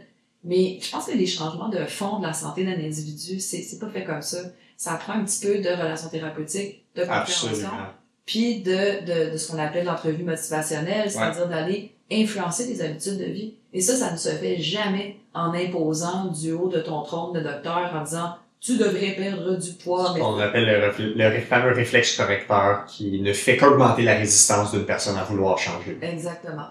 Donc moi, dans le monde de la migraine, je peux vous dire que plus je pratique, plus je fais ça, puis j'en vois beaucoup de bénéfices chez des patients, tu sais, qui me sont envoyés en deuxième, troisième opinion, tout le monde a dit, il n'y a rien à faire avec cette personne-là. Je dis pas que je les retourne, tu sais, toutes parfaites dans la rue, là, mais il y en a beaucoup qui sont vraiment améliorés dans cette approche-là. Ceux qui me disent, chaque fois que ceux qui viennent me voir me disent, ouais, j'ai vu toutes les physios, ils m'ont dit qu'il n'y a rien à faire, je leur dis, tu m'as pas rencontré encore. On va trouver des avenues que tu as peut-être probablement pas faites encore. C'est ça. Toujours, je vous promets pas que je vais réussir, mais je vous promets que je vais essayer, puis je vais faire le tour de ce qui est disponible et raisonnable en 2023. Voilà. Fait que je fais pas de la magie, je fais pas du vaudou, je vais pas vous donner des affaires bizarres et dangereuses, mais je peux au moins vous dire, regarde, c'est comme un menu de restaurant, t'as-tu essayé tout ce qui est sur le menu, puis tu sais, c'est l'option qui reste. Puis après ça, la recherche est la clé pour le futur. Tu sais, nous, en médecine, on a tellement des nouvelles cibles maintenant en migraine, des nouvelles choses qui se passent. Fait que c'est vraiment encourageant en fait, puis les gens se sentent encouragés, je pense, par tout ça, donc on continue le travail. Ça me fait penser aussi, des fois les gens oublient qu'ils peuvent avoir, il peut avoir des types de maux de tête qui se chevauchent chez la même personne. Fait qu'entre autres, la fameuse céphalée cervicogénique qui provient, on a parlé tantôt du noyau trigéminal, ou simplement d'une douleur articulaire du cou, mais qui s'exprime au niveau de la tête. Fait que surtout les vertèbres C0 à C3 qu'on voit ça. Les gens peuvent avoir la migraine et la céphalée cervicogénique. Puis des bons indices que les gens ont des céphalées cervicogéniques, ben quand leur douleur au cou est comme module le mal de tête. Quand ils ont moins mal au cou, ils ont moins mal à la tête et vice-versa. Quand on voit des restrictions au niveau de la mobilité du cou, tension musculaire et compagnie, ou quand les maux de tête sont provoqués par des choses comme des postures prolongées, des mouvements de la tête. Fait que c'est des indices que je donne aux gens pour dire, ben, peut-être qu'en physiothérapie, tu vas avoir des succès pour tes maux de tête. Puis si ça change pas les migraines, ben, peut-être que ça change la composante qui vient du cou. Puis tant mieux, on a une bûche de moins dans le feu, du système nerveux, là. Cette fameuse accumulation de déclencheurs. Ça, je travaille beaucoup avec des physiatres qui font des procédures.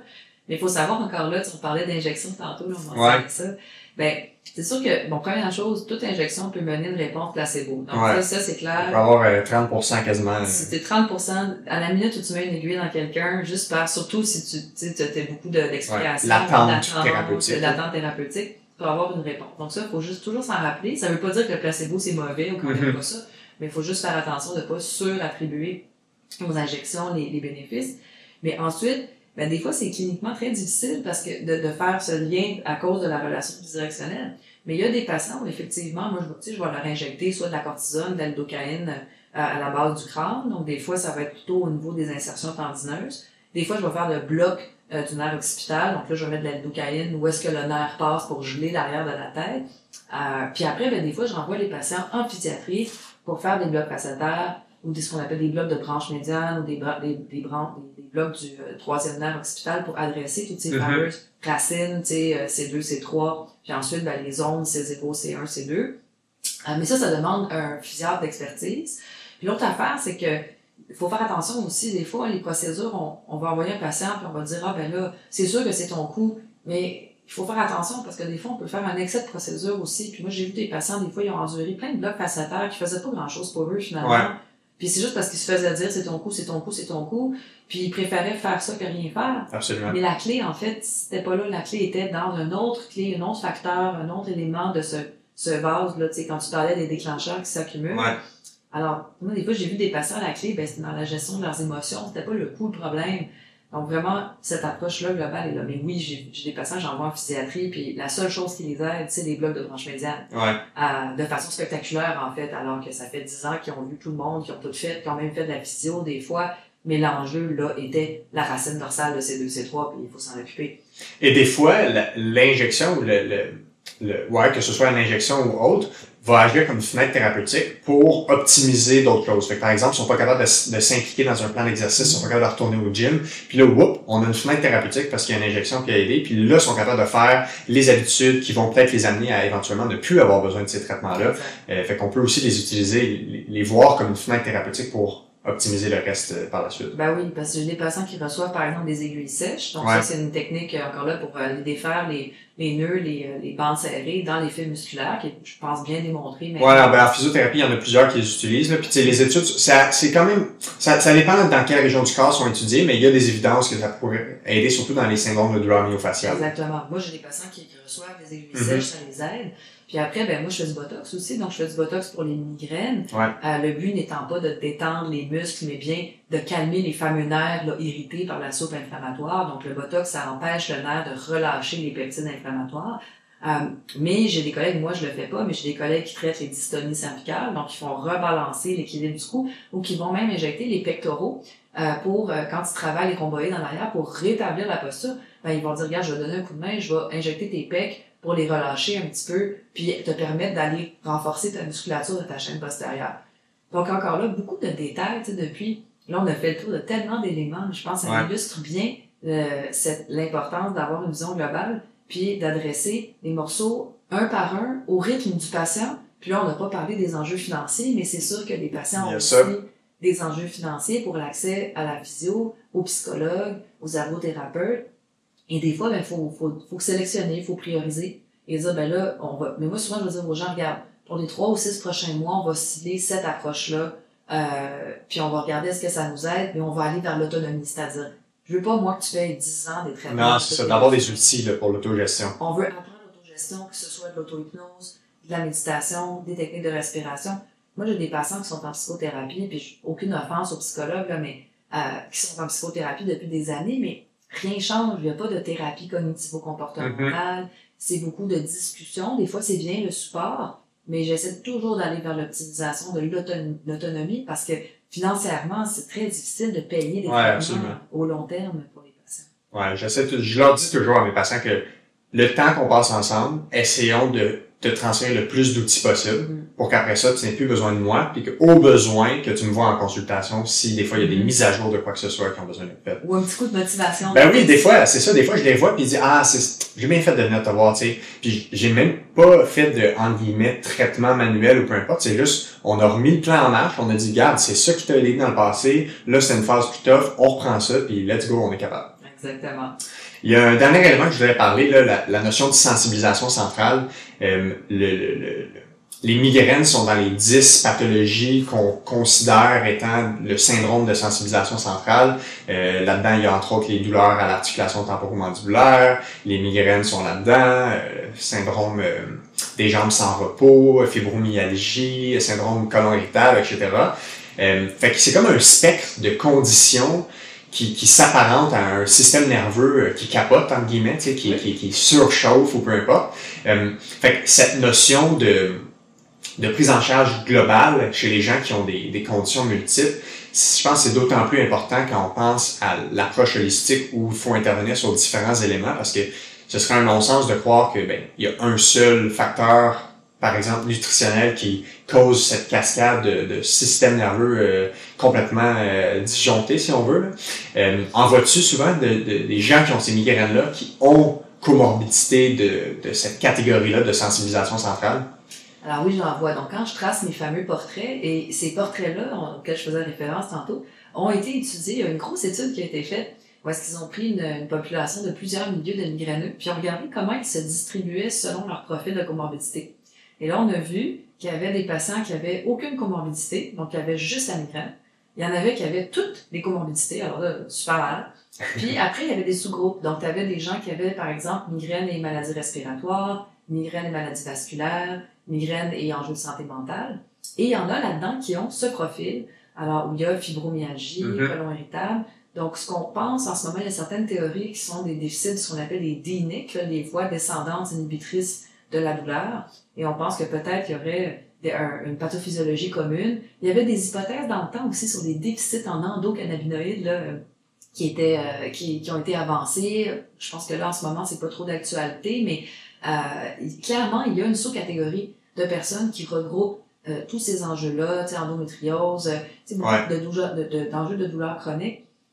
Et oui, effectivement, dans ce temps-là, ça prend une approche un petit peu ciblée parce que on appelle ça des fois des troubles fonctionnels, hein? Donc fonctionnels de la fonction, donc pas autrement dit, encore là, il n'y a pas de, comme dans un colon irritable, les gens vont avoir eu des colonoscopies, ils vont avoir eu plein de tests, puis on trouve rien. Donc ça ressemble encore là un peu à la migraine. Mais c'est là où encore la migraine se distingue de cet enjeu-là, que c'est pas tous les migraineux qui ont ces enjeux-là. Donc c'est vraiment une sous-catégorie des migraineux et qui doivent être approchés. Encore là, il y a des théories par rapport à l'activation du nerf vague. Encore là, il y a des liens. Là, des fois, on parle du microbiome aussi. On a beaucoup parlé de... En ce moment, là, c'est un genre en explosion. Le fameux microbiome. Donc, ces patients-là, moi, je vois des gens, des fois, ils ont de la fibro, le côlon irritable, la migraine, d'autres enjeux. Puis des fois, au niveau de la pharmacothérapie, ça va influencer ce qu'on prescrit parce qu'il y a des médications qui sont favorables pour plusieurs de ces éléments-là. Mais des fois, il faut aller vraiment avec des enjeux de gestion de catastrophisation. Rechercher encore là dans l'enfance, est-ce qu'il y a eu des choses difficiles parce que ça peut influencer, teinter le développement du système limbique. Et là, ça peut adresser ça avec différentes thérapies. Donc oui, je les vois, mais encore là, c'est clairement pas tous les migraineux, c'est un sous-groupe. Et il faut adapter le plan selon la présence de ces différents éléments-là. Puis ça complique parce que dire à un fibromyalgique de faire de l'exercice quand il y a des migraines, tu sais, avec des crises qui le mettent au lit, puis là après ça tu lui donnes un traitement, ton côlon irritable le prend pas. Des fois c'est des personnes qui ont beaucoup d'effets négatifs des médications, hein, donc des fois ils ont un effet nocebo, ils ont des craintes de la médication. J'ai beaucoup de ces patients-là qui veulent pas toucher une pilule parce que leur corps est tellement hyper réactif qu'ils regardent une pilule puis se sentent mal. C'est pas leur faute, c'est pas dans leur contrôle, mais ça fait partie du problème. Alors là, comment est-ce qu'on adresse cette hyper-réactivité du système nerveux central? Ça, je pense que c'est vraiment... je suis contente, en fait, qu'on en parle dans le monde de la recherche parce qu'avant, ces patients-là étaient rejetés de la médecine en disant « Écoute, t'as pas un vrai problème, moi, je m'occupe pas de toi. » Maintenant, je pense qu'on est de plus en plus conscient qu'il faut s'en occuper puis faire de la recherche pour mieux comprendre les enjeux biologiques, chimiques qui sont sous-jacents. Il y a assurément beaucoup de place encore pour la recherche et de trouver encore d'autres solutions pour ces personnes-là.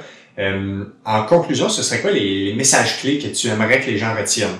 Que ce soit pour les patients qui vivent avec des migraines, que ce soit pour les professionnels de la santé, peut-être 2-3 messages clés là, que tu penses qui résument bien la discussion d'aujourd'hui.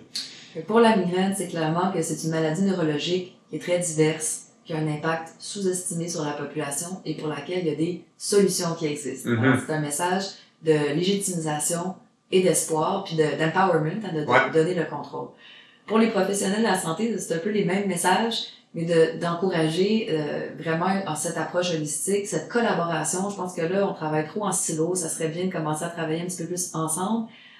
Et aussi, courage pour vous informer puis apprendre, parce que je suis consciente qu'avec tous les nouveaux traitements, ça fait beaucoup de nouvelles choses à apprendre, mais que quand on commence à aider les patients avec toutes ces approches-là, bien, on recueille le fruit de notre travail, c'est-à-dire le patient qui revient vous voir, qui va mieux, qui se contrôle mieux, qui vit mieux.